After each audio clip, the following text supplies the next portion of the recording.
நீங்களுமா? நம்முடைய வணக்கமா. ஆன்லைன் பிள்ளைகளுக்கு குரல் கேக்குதாமா? ஐயா கேக்குதுங்க ஐயா. நல்லதுதான், மகிழ்ச்சி. இப்ப நம்ம இன்னைக்கு இலக்கிய வரலாறு தொடங்குகிறோம். தமிழ் இலக்கிய வரலாறு என்பது நம்ம இதுவரை படிச்சுட்டு இருந்த இலக்கணங்கள் கூட ஒப்பிடும்போது எளிமையானது. புத்தகங்கள் தோன்றிய காலகட்டமோ அந்த புத்தகங்களுடைய அடிப்படை செய்திகள் என்னன்னு தெரிஞ்சுக்கிறது தான் இலக்கிய வரலாறு. இலக்கிய வரலாறு இந்த ஆல்லையும் போட்டிருங்க. கிளாஸ் ஸ்டார்ட் பண்ணுங்க. ஆல்ல இருக்கீங்களா? யாராவது இருக்குங்க? ஆல். அப்போ புத்தகங்கள் தோன்றிய காலகட்டம் எக்கச்சக்கமா புத்தகங்கள் நம்ம படிக்கிறோம். குறுந்தொகை படிக்கிறோம், புறநானூறு, திருக்குறள், சிலப்பதிகாரம், கம்பராமாயணம், பாரதியார், பாரதிதாசன், பல புத்தகங்களை நம்ம பள்ளிக்கூட காலத்துல இருந்து படிச்சுக்கிட்டே தான்.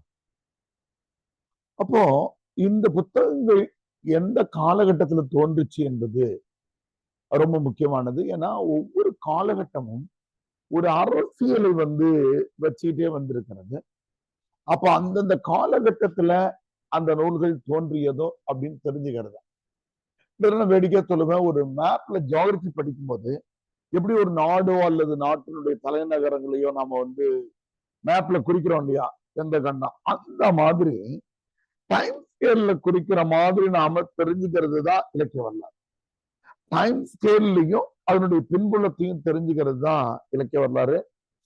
இதுக்கு எப்படி நோட்ஸ் மேக் பண்ணலாம், அந்த விஷயங்கள் எல்லாமே நம்ம உங்களுக்கு சொல்றோம். இப்போ நம்ம இந்த டேபிள் காலத்தை சிலருக்கு தெரிஞ்சிருக்கும், சிலருக்கு புதுசா இருக்கும். இதை நம்ம அவசியமா இந்த இலக்கிய வரலாறுக்கு இந்த டேபிள் காலத்தை நம்ம மனப்பாடம் பண்ணிட்டு தான் இலக்கிய வரலாறுக்கு உள்ள போகும். தமிழ் இலக்கிய வரலாறு என்பது 6 முதன்மை காலங்களாக பிரிக்கப்பட்டிருக்கிறது. ஒன்று சங்க காலம், அதற்கு அடுத்தது சங்கம் மருவிய காலம், அதுக்கு அடுத்து பக்தி இலக்கிய காலம், அடுத்ததாக பிற்கால சோழர்கள் ஆட்சி செய்து கொண்டிருந்த காப்பிய காலம் அல்லது மொழிபெயர்ப்பு காலம், அதுக்கு அடுத்தது சிற்றிலக்கிய காலம், தற்காலம். 6 பகுதிகளாக தமிழ் இலக்கிய வரலாறை நம்ம பிரிச்சிருக்கிறோம். இது நாம தெரிந்து கொண்டுதான் நம்ம வரணும். சங்க காலம் என்பது ஒரு செய்தியா என்ன சொல்லப்படுதுன்னா, சங்க காலத்தை பத்தியே ஒரு கேள்வி இருக்கு. நம்ம இந்த டேபிள் காலம் முடிஞ்ச உடனே இலக்கிய வரலாறு தொடர்பான கேள்விகள் எது எதுன்னு பார்த்துட்டு அப்புறம் உள்ள போகலாம். எப்படி மொழி வரலாறுல பல்லவர் காலம் முக்கியமானதுன்னு கருதுறோமோ, இலக்கிய வரலாறுல களப்பிரர் காலத்தை மீண்டும் மீண்டும் கேட்டுட்டே இருக்கு. ஏன்னா களப்பிரர் காலத்தினுடைய வரலாற்று சான்றுகள் எதுவும் நமக்கு கிடைக்கலன்றதால மீண்டும் மீண்டும் கேட்பாங்க. அப்புறம் இதுல சிலப்பதிகாரம், மணிமேகலை இரட்டை காப்பியங்களா என்ற கேள்வி மீண்டும் மீண்டும் கேட்கப்படும். நாயக்கர் காலத்தினுடைய பக்திலக்கிய காலத்தினுடைய நாயகன் நாயகி பாவம், இந்த மாதிரி சில ஸ்டாண்டர்ட் கொஸ்டின்ஸ் இருக்கு. சிலபஸ் நம்ம பார்த்தோம்னா தெரியும். போல இந்த பட்டியல் நம்ம பார்ப்போம். கிமு 300 இருந்து கிபி 300 வரையில், அது 3ன்னு போட்டிருக்கோம் லிஸ்டுக்காக. தலைப்புல நூற்றாண்டுன்னு இருக்கு பாருங்க, மேல நூற்றாண்டு இருக்கு. கிமு 300 இருந்து கிபி 300 வரையில 600 ஆண்டு காலம். உங்களுக்கு தெரியும் கிமு கிபி எப்படி பார்க்கணும்னு. ஸ்கேல்ல நமக்கு எண் கதிர்கள் நம்ம படிக்கும்போது 0, இந்த பக்கம் +1 +300, இந்த பக்கத்துல -300 அப்படின்னு வச்சோம்னாக்கா கிட்டத்தட்ட 600 ஆண்டு கால பரப்பள உடையது சங்ககாலம். சங்ககாலம் என்பது 500 இருந்து 600 ஆண்டு கால அளவுக்கு ஸ்பேஸ் உடைய. ஏன்னா கிமு 300 கிபி 300 நம்ம தெரிஞ்சுக்கணும். அதுக்கப்புறம் எல்லாமே 3 நூற்றாண்டுகள் தான். கடைசியா இருக்கிறது மறுபடியும் 6 நூற்றாண்டு வரும். இந்த 300 ஆண்டுகளுக்கு ஒரு முறை தமிழ் இலக்கியத்தினுடைய அடிப்படை கருத்தியல்கள் மாறுபடுகின்றன. அதனால்தான் சங்ககாலம். சங்ககாலம் என்பது புலவர்கள் தங்களது கவிதைகளை எழுதி ஒரு சங்கத்தில் கொண்டு அரங்கேற்றுவார்கள். அங்க இருக்கிற மூத்த புலவர்கள் பார்த்துட்டு அதில் இருக்கிற பாடல்கள் சரியாக இருந்தால்தான் அது ஓலைச்சுவடியாக மீண்டும் படி எடுக்கப்பட்டு அங்கிருந்து மற்ற வெளியூர்களுடைய திண்ணை பள்ளிகளுக்கு எல்லாம் போகும். அப்பதான் அது பாடத்திட்டத்துக்குள்ள வரும் அப்படிங்கிற மாதிரியான சூழ்நிலை இருந்தது. அதுக்கு பேரு சங்க காலம்னு. சங்கம் என்றது ஒரு ஸ்கூல், ஒரு இன்ஸ்டிடியூஷன் மாதிரி. பெரும்பாலும் பாண்டிய மன்னனுடைய அவையில் இருந்ததாக கருதுறாங்க. அந்த மாதிரி இருந்த காலகட்டத்துக்கு பேரு சங்க காலம்னு பேரு. இந்த சங்க காலத்தினுடைய முதன்மையான 2 இலக்கியங்கள் ஒண்ணு எட்டு தொகை, இன்னொன்னு 10 பாட்டு. முதன்மையான நூல்கள் எட்டு தொகை ஒண்ணு, 10 பாட்டு ஒண்ணு.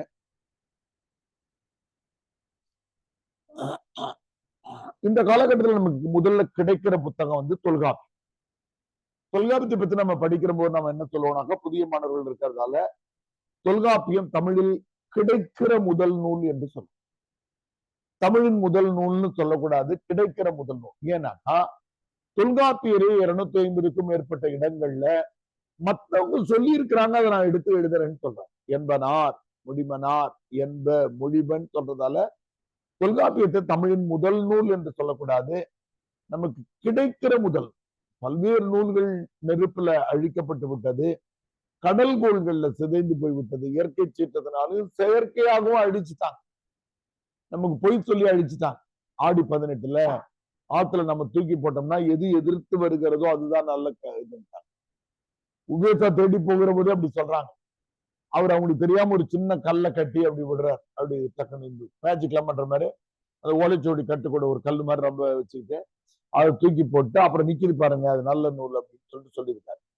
நம் போகி பண்டிகையின் போது நம்ம பழைய பொருட்களை எரிக்கிற மாதிரி வீட்டுல இருக்கிற பழைய ஓலைச்சுவடிகள்லாம் பயனற்றது அப்படின்லாம் சொல்லிலாம் எரிச்சுட்டாங்க. பல நூல்கள் போயிடுச்சு. அதனால தொல்காப்பியம் தான் நமக்கு கிடைக்கிற முதல் நூல். 8 தொகை 10 பாட்டு. ரெண்டுத்தையும் மனப்பாடம் பண்ற பாடல் இன்னைக்கு இருக்கு. நம்ம உங்களுக்கு ஒரு பாடல் தெரியும், நற்றினை. இன்னொரு பாடல் முருகு பொருநாறு. ரெண்டுத்தையும் இன்னைக்கு நம்ம மனப்பாடம் பண்றோம். இந்த சங்க காலத்துல இந்த நூல்கள்ல இருக்கக்கூடிய சிறப்புகள் என்னன்னு கேட்டீங்கன்னா, சங்க காலத்தினுடைய பண்பாடு, சமகாலத்தினுடைய பழக்க வழக்கங்கள், சங்ககால திருமண முறை, சங்ககாலம் உணவு, உடை, அவருடைய இருப்பிடம், அவருடைய போர் நெறிகள், அந்த மன்னர்கள் அறத்தோட இருந்தாங்க. எப்ப நம்ம தமிழ் சொசைட்டியோ இல்ல தமிழ் கல்ச்சர் இந்த விஷயங்கள் பெருத்து நம்ம உணர்வோம்னா, சமகால மனிதர்களை பார்த்தாதான் நமக்கு. இன்னைக்கு திராவிட இயக்கங்கள் மேல விமர்சனங்கள் இருந்தாலும் இந்தியாவில நாம தான் டாப்ல இருக்கும். எஜுகேஷன் இண்டெக்ஸ்ல இருந்து தொடங்கி, தொழில்துறையிலிருந்து தொடங்கி, மத நல்லிணக்கத்துல நாம தான் டாப்ல இருக்கும். 2 நாள் முன்னாடி பிரதமர் போயிட்டு பீகார்ல உணர்றாரு, தமிழ்நாட்டு பீகாரிகளை அடிக்கிறாங்க அப்படின்றாரு. அவர் பேச வேண்டிய அடிப்படை விஷயம் என்ன? பீகாரிகள் அங்கிருந்து ஏன் வெளியேறாங்க? வேலை வாய்ப்புக்காக வெளிநாட்டுக்கு போறது வேற விஷயம். இப்ப தமிழர்களோ கேரளைட்ஸோ வெளிநாடு போறாங்கன்னா கூடுதலா சம்பாதிக்கும். இந்தியாவுக்குள்ளேயே ஏன் அதிகமா வெளியேற வேண்டியிருக்கு ஒரு இனம்? அங்க எஜுகேஷன் சரியில்லை, அங்க தொழிற்சாலை இல்லை, அங்க வேலை வாய்ப்பு இல்லை. இங்க கிடைக்கிற வெறும் 20,000 அவன் பெருசா நினைச்சு வரான். அவன் சொல்றான், நீங்க அவன்கிட்ட பேசுறீங்கன்னா தெரியும், 20,000 3,000 5,000 ரூபாயில அவன் வாழ்க்கையை வாழ்ந்துடுறான். மீறி 12,000 5,000 ஊருக்கு அனுப்புறான். அங்க இருந்தா ஒரு மாதம் முழுவதும் 6,000 தான் சம்பாதிக்க.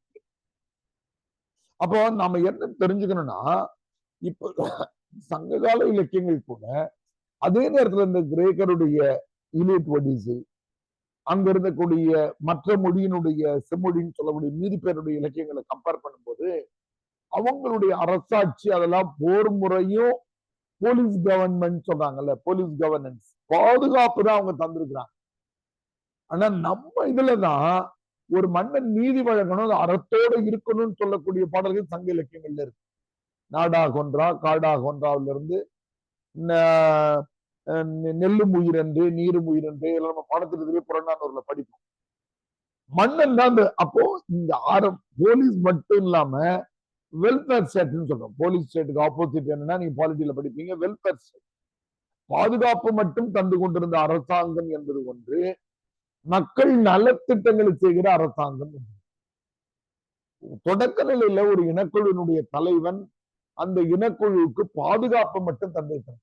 விலங்குகள்ட்ட இருந்து பாதுகாப்பு, பக்கத்து நாட்டு மன்னர்கள்ட்ட இருந்து எதிரிகள்ட்ட இருந்து பாதுகாப்பு, உள்நாட்டு கொள்ளையர்கள்ட்ட இருந்து பாதுகாப்பு. இந்த 3 முனைகள்ல பாதுகாப்பு மட்டும் தந்துகிட்டு இருந்தாங்க மற்ற நாடுகள்லாம். ஆனா தமிழ்நாட்டுல அது வளர்ச்சி அடைந்து நீதி தருகிறவனாக மன்னன் மாறிட்டான். நாட்டுக்கு நல்லது செய்யணும், அவன் நாட்டு மக்களுக்கு நல்லது செய்யணும், கல்லணை கட்டுகிறான். உலகத்திலே பெரிய வியப்புக்குரிய. அப்போ சங்க காலத்தினுடைய இலக்கியங்கள் வந்து தமிழ் பண்பாட்டை, தமிழ் நாகரிகத்தை, தமிழ் அறிவியலை, தமிழருடைய விருந்தோம்பலை, மன்னர்களுடைய அறம் சார்ந்த செய்தியை, பல்வேறு செய்திகளை சொல்லுகிற ஒரு பெட்டகமாக, புதையலாக இருக்கு. இதற்கு பிறகு சங்கம் அருவிய காலம் வருகிறது. இந்த காலகட்டத்துக்கு தான் அதிக பெயர்கள் இலக்கிய வரலாற்றில் தரப்பட்டிருக்கிறது. சங்கம் அருவிய காலம்னு சொல்லுவாங்க. களப்பிரர்கள் ஆட்சி செஞ்சதால களப்பிரர் காலம்னு பேரு. நீதி இலக்கியங்கள் 11 கீழ்கணக்கு நூல்ல சொன்னதால நீதி நூல் காலம் பேரு. நீதி என்பது வடமொழி காலம் என்பதால அற இலக்கிய காலம் என்ற பெயர் உண்டு. இந்த காலத்தை இருண்ட காலம், யூடியூப்ல போய் தேர்ந்தீங்கன்னாக்க டிபேட் போயிட்டே இருக்கும். இருண்ட காலம்னு சொல்லுவாங்க. 11 கீழ்கணக்கு நூல்கள் தோன்றிய காலம் என்பதால 11 கீழ்கணக்கு காலம் அப்படின்னு கூட சொல்லுவாங்க. இப்படி பல்வேறு பெயர்கள் இதற்கு இருக்குன்னு, எல்லா பேரும் ஒண்ணுதான். கிமு 3ல இருந்து கிபி 3ல இருந்து கிபி 6 வரையில இருந்த இந்த காலகட்டத்திற்கு பெயர் வந்து நமக்கு களப்பிரர் காலம், சங்கம் அருவிய காலம். களப்பிரர்கள் யார் என்பதை குறித்து இன்ட்ரெஸ்டிங்கான எக்கச்சக்கமான வீடியோஸ் இருக்கு. நான் நேரம் கிடைக்கும் போதெல்லாம் கொஞ்ச நேரம் ஒதுக்குன்னா அதை பார்த்துக்கிட்டே இருக்கேன். களப்பிரர்கள் யாரு, களப்பிரர்கள் யார் என்பதை பத்தி எக்கச்சக்கமான டிபேட்ஸ் இருக்கு. ஆந்திராவில இருந்து வந்தவங்க, கர்நாடகால இருந்து வந்தாங்க, பிறமொழியாளர்கள், அப்புறமொழியாளர்கள் தான், அதுல ஒண்ணும் டவுட் இல்ல. எப்படி சேர சோழ பாண்டிய மன்னர்களை ஒருங்கே அவங்க ஜெயிச்சாங்க, குறுநில மன்னர்களை எப்படி அடிமைப்படுத்தினாங்க, அவங்களுடைய ஆட்சி 3 பகுதியும் சேர்த்து ஆட்சி செய்த ஒரு பேரரசர்களாக அவர் இருந்திருக்காங்க. தமிழ்நாடு தென்னிந்தியாவினுடைய வடபகுதியை வந்து சோழர்களும், மதுரையினுடைய தென்பகுதியை வந்து பாண்டியர்களும், மேற்கு தொடர்ச்சி மலையுடைய மேற்கு பகுதியை சேரர்களும் ஆண்டுகிட்டு இருந்தாங்க. இது இல்லாம குறுநில மன்னர்கள் மலைகள் ஆண்டுகிட்டு இருந்தாங்க. இது எல்லாத்தையும் களப்பிரர்கள் கைப்பற்றாங்க. களப்பிரர்கள் பேரரசர்களாக இருக்கு. அவங்க எப்படி ஆட்சி செஞ்சாங்க என்னன்றதை பத்தி இன்ட்ரெஸ்டிங்கான வீடியோஸ் வந்து எக்கச்சக்கமா இருக்கு. நேற்று இரவு கூட என் கண்ணில் பட்டுச்சு. களப்பிரர் காலம் இருண்ட காலமா அப்படின்னு ஒரு தொல்லியல் அறிஞர் பேசி. இருண்ட காலம் கிடையாது, ஏதாவது இருண்ட காலம்னு ஆக்கிட்டாங்க. என்ன வேடிக்கையான செய்தினா, இந்த 300ல இருந்து 600 வரையிலான காலகட்டத்தில் ஒரு மன்னனுடைய பெயர் கூட நமக்கு வரலாற்றில் கிடைப்பதில்லை. ஒரே ஒரு மன்னனுடைய பெயர் கூட நமக்கு இல்லை.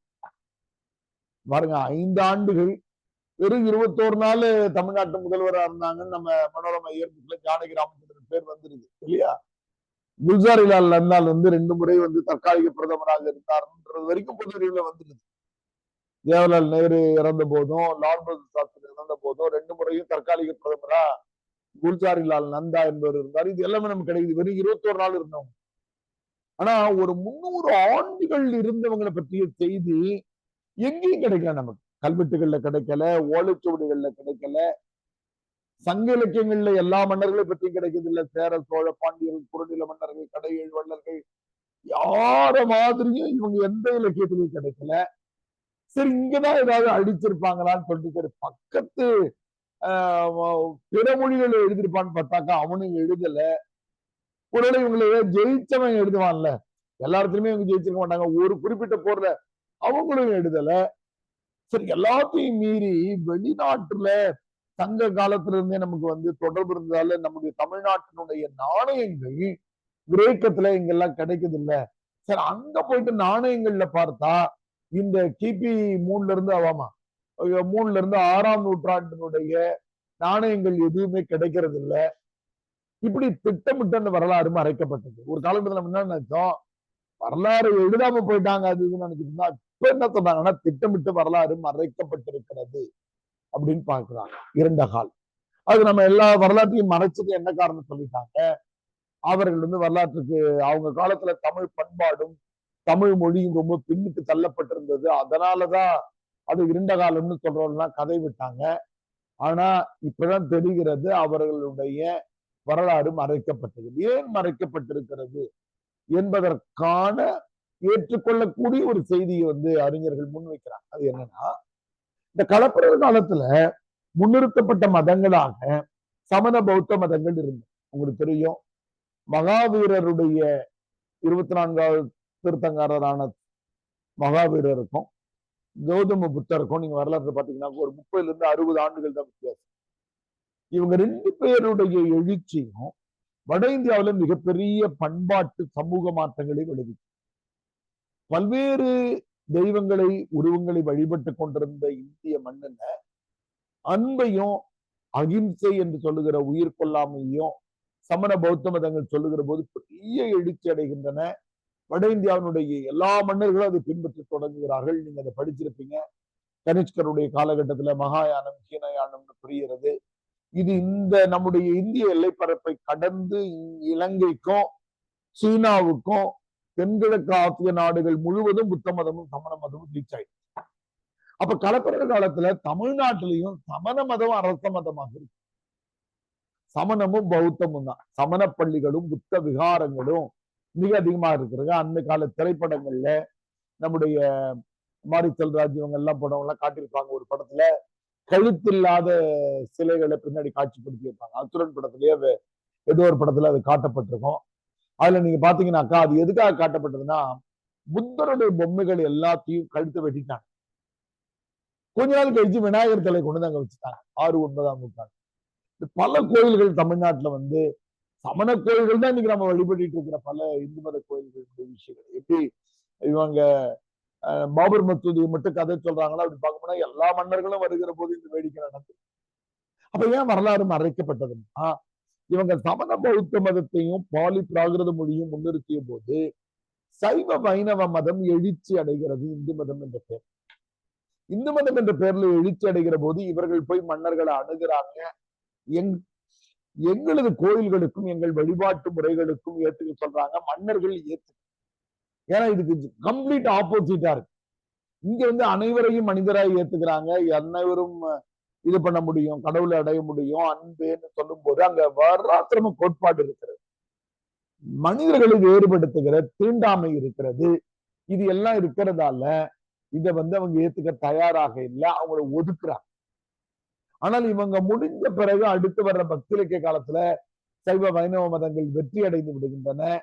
பல்லவர்களை அவங்க மடக்கிறாங்க. அப்ப என்ன பண்றாங்க, இந்த வரலாற்றில் இருந்த பேர் என்னமா ஆர்வியா கேவி ஏவி உட்காருது. சரி, கொஞ்சம் முன்னாடி தள்ளிக்கோங்க. சரி, இதுல ஃபேன் இருக்கு, நீங்க எது கம்ஃபர்டபுளா இருக்காங்க. அப்ப பக்தி இலக்கிய காலகட்டத்தினுடைய பல்லவர்கள் வந்ததுக்கு பிறகு நமக்கு என்ன ஆகுறதுன்னு கேட்டீங்கன்னா, சைவ வைணவ மதத்தை சேர்ந்தவர்கள் அரச மதமாக மாறிவிடுகிறார்கள். இந்த காலகட்டத்துலதான் அவங்க களப்பிரருடைய வரலாறு எங்கெல்லாம் ஓலைச்சுவடிகள்லயோ கல்வெட்டுகள்லயோ செய்திகள்லயோ இருக்கிறதோ அது திட்டமிட்டு அழித்திருக்க வேண்டும்னு இன்றைக்கு வந்து நம்முடைய குடவாயில் பாலசுப்ரமணியம் வரலாற்றின் மிகப்பெரிய திட்டமிடுற எல்லாரும் சொல்றாங்க. ஏன்னா வரலாற்றை அழிக்க முடியாது இல்லையா. அது என்னன்னா வெளிநாட்டார் குறிப்புல கூட இல்லை. இந்த யுவான் சுவாங் பாகியான் இவங்க எல்லாம் வந்துட்டு போறாங்கல்ல, அவங்களே நம்முடைய அதிகமான பத்தி எல்லாம் குறிச்ச கதைகள்லாம் இருக்கு அவங்களுடைய இந்த பகுதி இவங்க ஆண்டு. அப்படி அதனால கலப்பிரர் காலம் வந்து வரலாற்று திட்டமிட்டு மறைக்கப்பட்டிருக்கிறது. இப்போது தலித்திய இலக்கியங்கள் எழுச்சி பெறுகிற போது கலப்பிரர்கள் தீண்டத்தகாதவர்கள் ஆட்சி செஞ்சாங்க, அடித்தட்டு மக்கள், அதனாலதான் அந்த கான்செப்டே அந்த நூற்றாண்டுல கிடையாது. இந்த அடித்தட்டு மக்கள் தீண்டத்தகாதவர்கள் கான்செப்டே 9ஆம் நூற்றாண்டுக்கு பிறகுதான் வருது. அதனால அது ஸ்கோர் அவுட் ஆயிடுது. அப்படிப்பட்ட விஷயம் கிடையாது பிறமொழியாளர். ஆனால் இந்த காலகட்டத்துல ஒரு 50-60 ஆண்டுகளுக்கு பிறகு களப்பிரர்களுடைய ஆட்சியில தமிழ் இலக்கியங்கள் வளர தொடங்குகின்றன. மிக குறிப்பாக 18 கீழ்கணக்கு நூல்களாக இருக்கிற நாலடி, நான்மணின்னு ஒரு 3 பாடல் நம்ம அவசியமா மனப்பாடம் பண்ண இலக்கிய வரலாறுக்கு. எட்டுத்தொகை ஞாபகம் வச்சுக்கிற பாடல் உங்க எல்லாருக்குமே தெரிஞ்சிருக்கும். நற்றினை, நல்ல குறுந்தொகை, ஐங்குறுநூறு என்பது. 10 பாட்டை ஞாபகம் வச்சுக்கிற பாடல் இன்னைக்கு நம்ம காட்சிப்படுத்துவோம், அதை நம்ம படிக்கணும். 18 கீழ்கணக்குக்கு நாலடி, நான்மணின்னு ஒரு பாடல் இருக்கிற 3 பாடல். இதற்கு அடுத்ததாக பக்தி இலக்கிய காலம் கிபி 600 இருந்து 900 வரையில 6ஆம் நூற்றாண்டுல இருந்து 9ஆம் நூற்றாண்டு வரையில பல்லவர்கள் வராங்க. பல்லவர்களும் பிறமொழியாளர்கள். பல்லவர்கள் தெலுங்கு பேசுறவங்க பிறமொழியாளர்கள். ஆனா அவங்களுடைய காலகட்டத்துல நம்மளுக்கு சைவ வைணவமாக பிரிந்து சங்க காலத்தினுடைய மருதநில கடவுளாக இருந்த பெருமாள் மாயோன் மேய காடுரை உலகம் படிச்சோம் இல்லையா, இதுதான் இந்த நூற்றாண்டுல வைணவமாக வருகிறது. அதே மாதிரி சங்க காலத்துல குறிஞ்சி, முல்லை, மருதம், நெய்தல், பாலை 5க்கும் பொது தெய்வமாக இருந்தார் சிவன். சிவன் சங்க காலத்திலே வந்துட்டாரு. நம்முடைய பாடப்பகுதியில மதுரை காண்டத்துல பூம்புகார்ல இருந்து மதுரைக்கு போற வழின்னு சொல்லுகிற போது சிவபெருமானுடைய சூலம் மாதிரி அந்த வழி 3 வழியா பிரிஞ்சு போகும் அப்படின்னு சொல்லுவாங்க. முக்கண்ணன் நகர், முக்கண்ணன் கோவில்னு சங்க இலக்கியங்கள்ல புறநானூர்ல இருந்து எல்லாத்தையும் இடம்பெற்று. ஆனா அவர் தான் குறிஞ்சிக்கு முருகன் இருந்தாரு, முல்லைக்கு முல்லைக்குதான் மாயோன், அவர்தான் திருமால் சொல்றோம். மருதத்துக்கு வந்து இந்திரன், நெய்தலுக்கு வந்து வருணன், பாலைக்கு வந்து கொற்றவர். அப்போ இந்த முல்லை நிலத்துக்கு இருந்த கண்ணன் வந்து வைணவ மதமாகவும், பொதுநிலையில் இருந்த சிவனை வந்து சிவனியம், இது ரெண்டும் இந்த பல்லவர் காலத்துல சண்டையிட்டுக்கிறாங்க. உண்மையா சொல்லப்போனா ஒற்றுமையாக இவங்க 2 பேரு கூடயும் இந்த டேபிள் காலத்தை எழுதிக்கோங்க, நம்ம எழுதி காட்ட சொல்லுவோம், நோட் எழுதி சப்போர்டிங் மெட்டீரியல்ல இருக்கியா அப்படின்னு சொல்லிட்டு விடக்கூடாது. தெரியுதாமா? நோட்டை எழுதி மனப்பாடம் பண்ணி எழுதி காட்டணும். கிளாஸ்ல 8:50 கிளாஸ் முடிஞ்சோடனே எழுதி காட்ட சொல்லுவோம். எழுதி காட்டினதுக்கு அப்புறம் தான் சாப்பிட போலாம். என்னமா? அதனால வந்து நமக்கு வந்து இங்க பாருங்க. அப்ப என்னதுன்னா பல்லவர் காலத்துல நம்ம தசாவதார படத்துல கமலஹாசன் அதை எடுத்திருப்பாரு. அது முதல் பகுதியில வர்ற அந்த கமலஹாசன் 10 ரோல்ல முதல் ரோல்ல சைவத்துக்கும் ஐநூத்துக்குமான சண்டை தான் நடக்கும். நெப்போலியன் வந்து கமலஹாசனை கொண்டு கப்பல்ல இது கடல்ல இறக்கி விட்டுருவாரு. திருமால் கடல்ல தானே இருக்கிறாரு, பள்ளிக்கொண்ட தோட்டத்திலேயே உட்கார வச்சு கொண்டு இறக்கிட்டாங்க. பாத்தீங்களாமா? அசின் வேற அழுதுட்டே இருந்திருப்பாங்க, எல்லாரும் பார்த்து. அப்புறம் மறுபடியும் அடுத்த பிறவில இருந்து கல்யாணம் பண்ணிட்டாங்க, நிம்மதியாச்சுன்னு சொல்லிட்டு கிளம்பிடுது. அப்ப சைவ வைணவத்துக்கு தான் அந்த பாடல்லயே இருக்கும், 5 எழுத்து மந்திரம் பெருசா 8 எழுத்து மந்திரம் பெருசான்னு சண்டை. நமச்சிவாய, ஓம் நமச்சிவாயன்னு சொல்றோம் இல்ல, நமச்சிவாய என்பது 5 எழுத்து மந்திரம், ஓம் நமோ நாராயண என்பது 8 எழுத்து மந்திரம். அது பாடலே ஒரு வரியில கூட எழுதியிருப்பாரு, 5ல 8 போகும்னா 8ல ஏன் 5 போகாது, 5ல் 8 தான் போகும் என்றால் 8ல் 5 ஏன் போகாதுன்னு கூட அந்த பாடல்ல ஒரு வரி வரும். இவங்க 2 பேருக்கும் பெரிய சண்டை நடக்கும். இந்த கடவுள் பெருசா அந்த கடவுள் பெருசா. கொஞ்ச நாள் கழிச்சு என்ன ஆகுது, வட இந்தியா முழுவதும் தட்சாமூர்த்தி அதை எழுதியிருப்பாங்க, வட இந்தியா முழுவதும் இந்த மாடு மேய்க்கிறவங்க கடவுள்களாக இருக்காங்க. இங்க எப்படி நம்ம கிட்ட கண்ணன் இருக்காரோ, ஒரு இடத்துல பெருமாள் இருக்காரு, ஒரு இடத்துல கிருஷ்ணன் இருக்காரு, இங்க எல்லாரையும் சேர்த்துட்டாங்க. சேர்க்கும் போது என்ன ஆயிடுச்சு, சிவபெருமானையும் கண்ணனையும் திருமாலையும் மாமன் வச்சானா ஆக்கி விட்டாங்க. இது 12ஆம் நூற்றாண்டுல நடக்குது. ஆனா 6ஆம் நூற்றாண்டுல 2 பேருக்கும் சண்டை.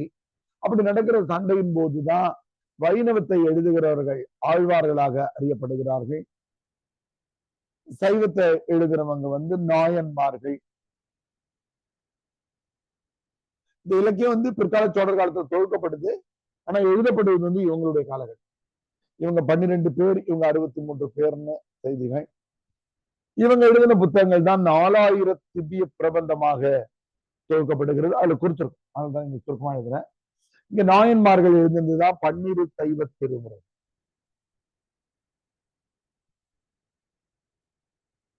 இது வந்து உங்களுக்கு 277வது பக்கத்துல இருக்கும் இந்த லிஸ்ட். பாக்கியமேரி அம்மா புத்தகத்துல 277ல இருக்கும்.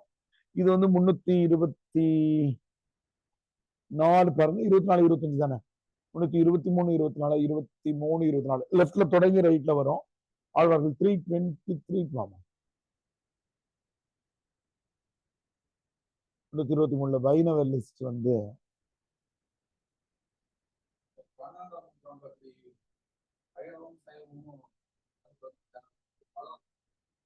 பல்லவர் காலத்துல சண்டை நடக்குது.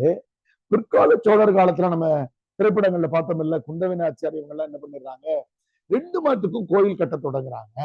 வட இந்திய கதை மரபுல என்ன ஆயிடுது, 2 பேரையும் மாமன் வச்சாங்க. ஆனா 6ஆம் நூற்றாண்டு பல்லவர் காலத்துல சண்டை. பல்லவர் காலத்துல 2 பேரும் ஒருத்தவங்க சண்டை போட்டுதான் இலக்கியமே வளர்ந்து. அந்த காலத்தினுடைய இலக்கியத்தினுடைய ரொம்ப முக்கியமான கூறியது. 324 25ஆமா 23 24 இல்லம்மா, லெப்ட் அங்கு கீழே தொடங்கும். பேஜ் மாத்திட்டாங்களோ, அப்ப சொல்லுங்க. வைணவம்னு போட்டு ஆழ்வார்கள் ஒரு பட்டியல் வருமா, 12 ஆழ்வார்கள். வைணவமாமா அது? ஓ 324 அது வந்துருதா? சரி, அடுத்த பக்கம் திருப்புங்க, அடுத்த பக்கம் திருப்புங்க. இல்ல 324 இந்த ஆழ்வார்கள் பட்டியல் எங்க வருது? சரி பரவாயில்ல, அப்புறம் பார்த்து அந்த லிஸ்ட் மாதிரி ஒண்ணு வருதுமா. List table of 334?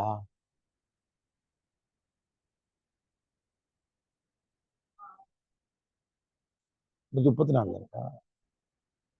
இல்ல தப்ப சொல்ல மாட்டேங்க நானு. சரி பரவாயில்ல. இதை வந்து தொகுத்தவர் வந்து பன்னிரு சைவ திருமுறைகளை தொகுத்தவர் வந்து நம்பியாண்டார் நம்பி.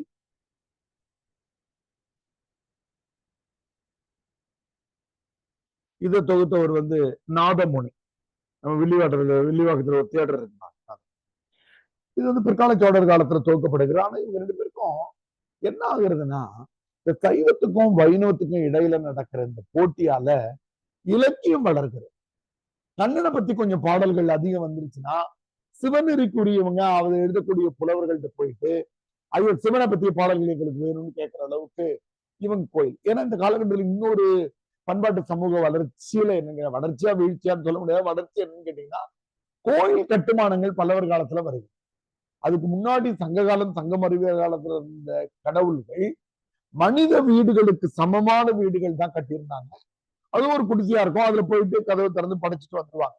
ஆனா பல்லவர் காலத்துலதான் கோயில்கள் உயரமாக எழும்புகிறது. உயரமாக எழும்புகிற போது சடங்குகளோ சடங்காச்சாரங்களோ அதிகமாகுது. கோயிலை சுத்தி வரணும், விளக்கு இத்தனை மணிக்கு ஏத்தணும், இத்தனை மணிக்கு நடைய திறக்கணும், இத்தனை மணிக்கு பாட்டு பாடன்ற முறைகள் வரும்போது பாடல்களுடைய தேவைகள் அதிகமாகும். அதனால சமண பௌத்த மதங்களுடைய வீழ்ச்சிக்கு பிறகு சைவ வைணவ மதங்களுடைய எழுச்சி காலமாக கிபி 600 இருந்து அந்த கிபி 600 இருந்து 900 வரையில இருக்கக்கூடிய அந்த காலம் பல்லவர்கள் காலம். முதல் 12 திருமுறைகள், சைவத்தினுடைய 12 திருமுறைகளும் வைணவத்தினுடைய 4000 திவ்ய பிரபந்தம். பெருமலை இலக்கிய வரல நாத்திப்பின்னு போட்டுட்டு இருப்பான் 4000. இதற்கு பிறகுதான் நம்முடைய பொன்னியின் செல்வன் நம்ம திரைப்படம் பார்த்த மாதிரி ராஜராஜன் ராஜேந்திரன் இவங்களுடைய ஆட்சி காலம். இந்த காலகட்டத்தில் விஜயாலய சோழன் தான் முதல்ல போர்ல வெற்றி அடைகிறார். திருப்புரம் நினைக்கிறேன். இந்த இடத்துல அவர் போர்ல வெற்றி அடைந்த பிறகு பல்லவர்கள் ஆட்சி முடிவுக்கு வந்து தென்னிந்திய அரசியல் வரலாற்றுல தமிழ்நாட்டுல மட்டும் கிடையாது, தென்னிந்தியாவே கைப்பற்றக்கூடிய அளவுக்கு வருகிறார்கள். உங்களுக்கு தெரியும் ராஜேந்திர சோழன்லாம் வந்து தென்கிழக்காசிய நாடுகளையே பிடிச்சிருந்தார். நம்முடைய இந்திய மன்னர்கள்லயே அதிக பரப்பளவு ஆட்சி செஞ்சவர் வந்து ராஜேந்திர சோழன் தான். அதுதான் மோடி கூட நான் உங்களுக்கு சொல்லிட்டே இருப்பேன். குஜராத்ல வந்து ஒரு கப்பல் கட்டும் துறைமுகத்துக்கு ராஜேந்திர சோழன் போர்ட்னு வச்சிருக்காரு. எடுத்து மறுபடியும் போடுங்கம்மா, முன்னாடி போட்டிருப்பீங்க. ராஜேந்திர சோழன் போர்ட்னு இப்போ கப்பல் கட்டும் துறைமுகத்துக்கு ஒரு 2-3 வருஷம் முன்னாடி ராஜேந்திர சோழனுடைய பேர் வச்சாங்க. அப்ப பிற்கால சோழர் காலத்தினுடைய புறநிலை வளர்ச்சியில எது ரொம்ப முக்கியமானதுன்னா, இங்க கட்டப்படுகிற பெரும் கோயில்கள் 2 இருக்கு இல்லையா, தஞ்சை பெரிய கோயில், இன்னொன்னு கங்கை கொண்ட சோழபுரம். இது 2 பெரிய வளர்ச்சி. 2வது கப்பற்படையில நேவி போர்ஸ், கப்பல் நாவாய் என்ற சொல்ல தான் நேவி வந்துச்சுன்னு சொல்லுவாங்க. இந்த 2துலயும் அவங்க பெரிய ஆளுங்களாக இருக்கிறாங்க. ஆனால் இந்த காலகட்டத்தினுடைய 2 பண்பாட்டு வீழ்ச்சிகளும் சொல்லப்படுகின்றன. ஒன்று பிறமொழி களம். அதனால்தான் இந்த காலகட்டத்தை மொழிபெயர்ப்பு காலம்னு நான் தருகிறேன். காப்பிய காலம்னு சில அறிஞர்கள் தருவாங்க. ஒரு பாசிட்டிவ் ஒரு நெகட்டிவ். அது என்னன்னு கேட்டீங்கன்னாக்கா, இவங்க என்ன பண்றாங்கன்னா சமஸ்கிருதம் தெரிந்தவர்களை முதல்ல சண்டை போட்டு உள்ள வர வேண்டியிருந்தது இல்லையா, அப்படி இல்லாம இவர்களே வரவழைச்சிடறாங்க. வெத்தலைப்பாக்கு வச்சு வரவழைக்கிறதுன்ற இல்லையா, அப்படி வரவழைச்சிடறாங்க.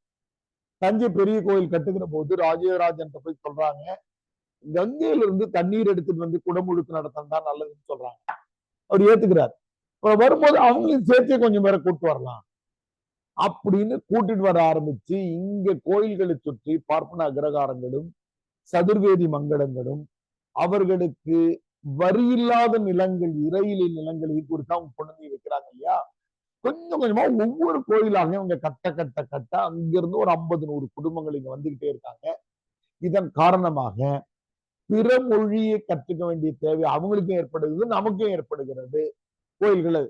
இதனால என்னாவது முதல் முறையாக இந்த 9-12ஆம் நூற்றாண்டுலதான் தமிழ் புலவர்களுக்கு இன்னொரு மொழி தெரிய ஆரம்பிக்கிறது. சமஸ்கிருதம், ஹிந்தி இல்ல, வடமொழி தெரிய ஆரம்பிக்கிறது. அதுலதான் கம்பன் உச்சம் தொடுகிறான். வால்மீகி ராமாயணத்தை சமஸ்கிருதத்தில் படித்துட்டு தமிழ்ல மொழிபெயர்ப்பு பண்றார். அப்ப த்விபாஷிக் என்று ஹிந்தியில சொல்லக்கூடிய இருமொழியில் வல்ல புலவர்கள் இந்த காலகட்டத்தில் தொடங்குறாங்க. இலக்கிய வரலாற்று தொடர்ந்து ஒரு பாசிட்டிவிட்டி அது வரல. போட்டியம்மா, அது போட்டியம்மா, என்ன கேட்டமா? அது போர்ட் இல்லது, இந்த ராஜேந்திர சோழனுடைய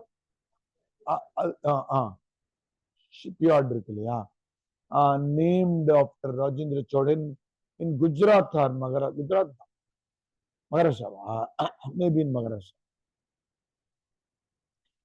அடுத்ததாக வந்து இந்த காலகட்டத்துல கம்பராமாயணம் தமிழ் இலக்கியத்தினுடைய மிக உயர்ந்த நூலாக அறியப்படுகிற 10,000 பாடல்கள்ல எழுதப்பட்ட ராமனுடைய வரலாறு வால்மீகி ராமாயணத்தை தழுவி, ஆனா தமிழ் பண்பாட்டுக்கு ஏற்ற மாற்றப்பட்டது. இந்த காலத்துல பிற்கால இலக்கண நூல்கள் எல்லாமே வருது. நன்னூல் தொல்காப்பியம் எழுதப்பட்டு 1000 ஆண்டுகள் ஆயிடுச்சு. நம்ம டேபிள் காலத்தை படிச்சுட்டு இருக்கணும்ன்றதால குறவு நினைச்சிடக்கூடாது. தொல்காப்பியர் கிபி 2 அல்லது ரொம்ப குறைச்சா கிபி 2 தான் குறைப்பாங்க. கிமு 5 கிமு 15 சொல்றவங்க எல்லாம் இருக்கிறாங்க. கிமு 5 சொல்லியிருப்பாங்க. தொல்காப்பிய காலத்தால முன்னாடிதான். இளைஞனுடைய ஆய்வுகள் ஒன்றியத்தை வெளியிடக்கூடாதுன்னு சொல்றது காரணமே அது. நமக்கு வந்து அதுல இருந்து 1000 ஆண்டுகள் கழிச்சு நன்னூலுக்கு அண்டல் பண்ணி புதிய இலக்கணம் போட்டுக்கோங்க. தொல்காப்பியத்துக்கு நேரம் ஒரு கோடு போட்டுக்கோங்க.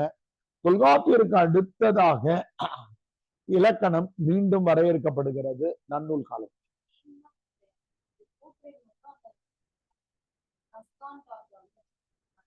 ஓ, அவருடைய சிலை மட்டும் வச்சிருக்காங்களா? ஓ, அந்த போர்ட்டுக்கு அந்த பேர் வைக்கல.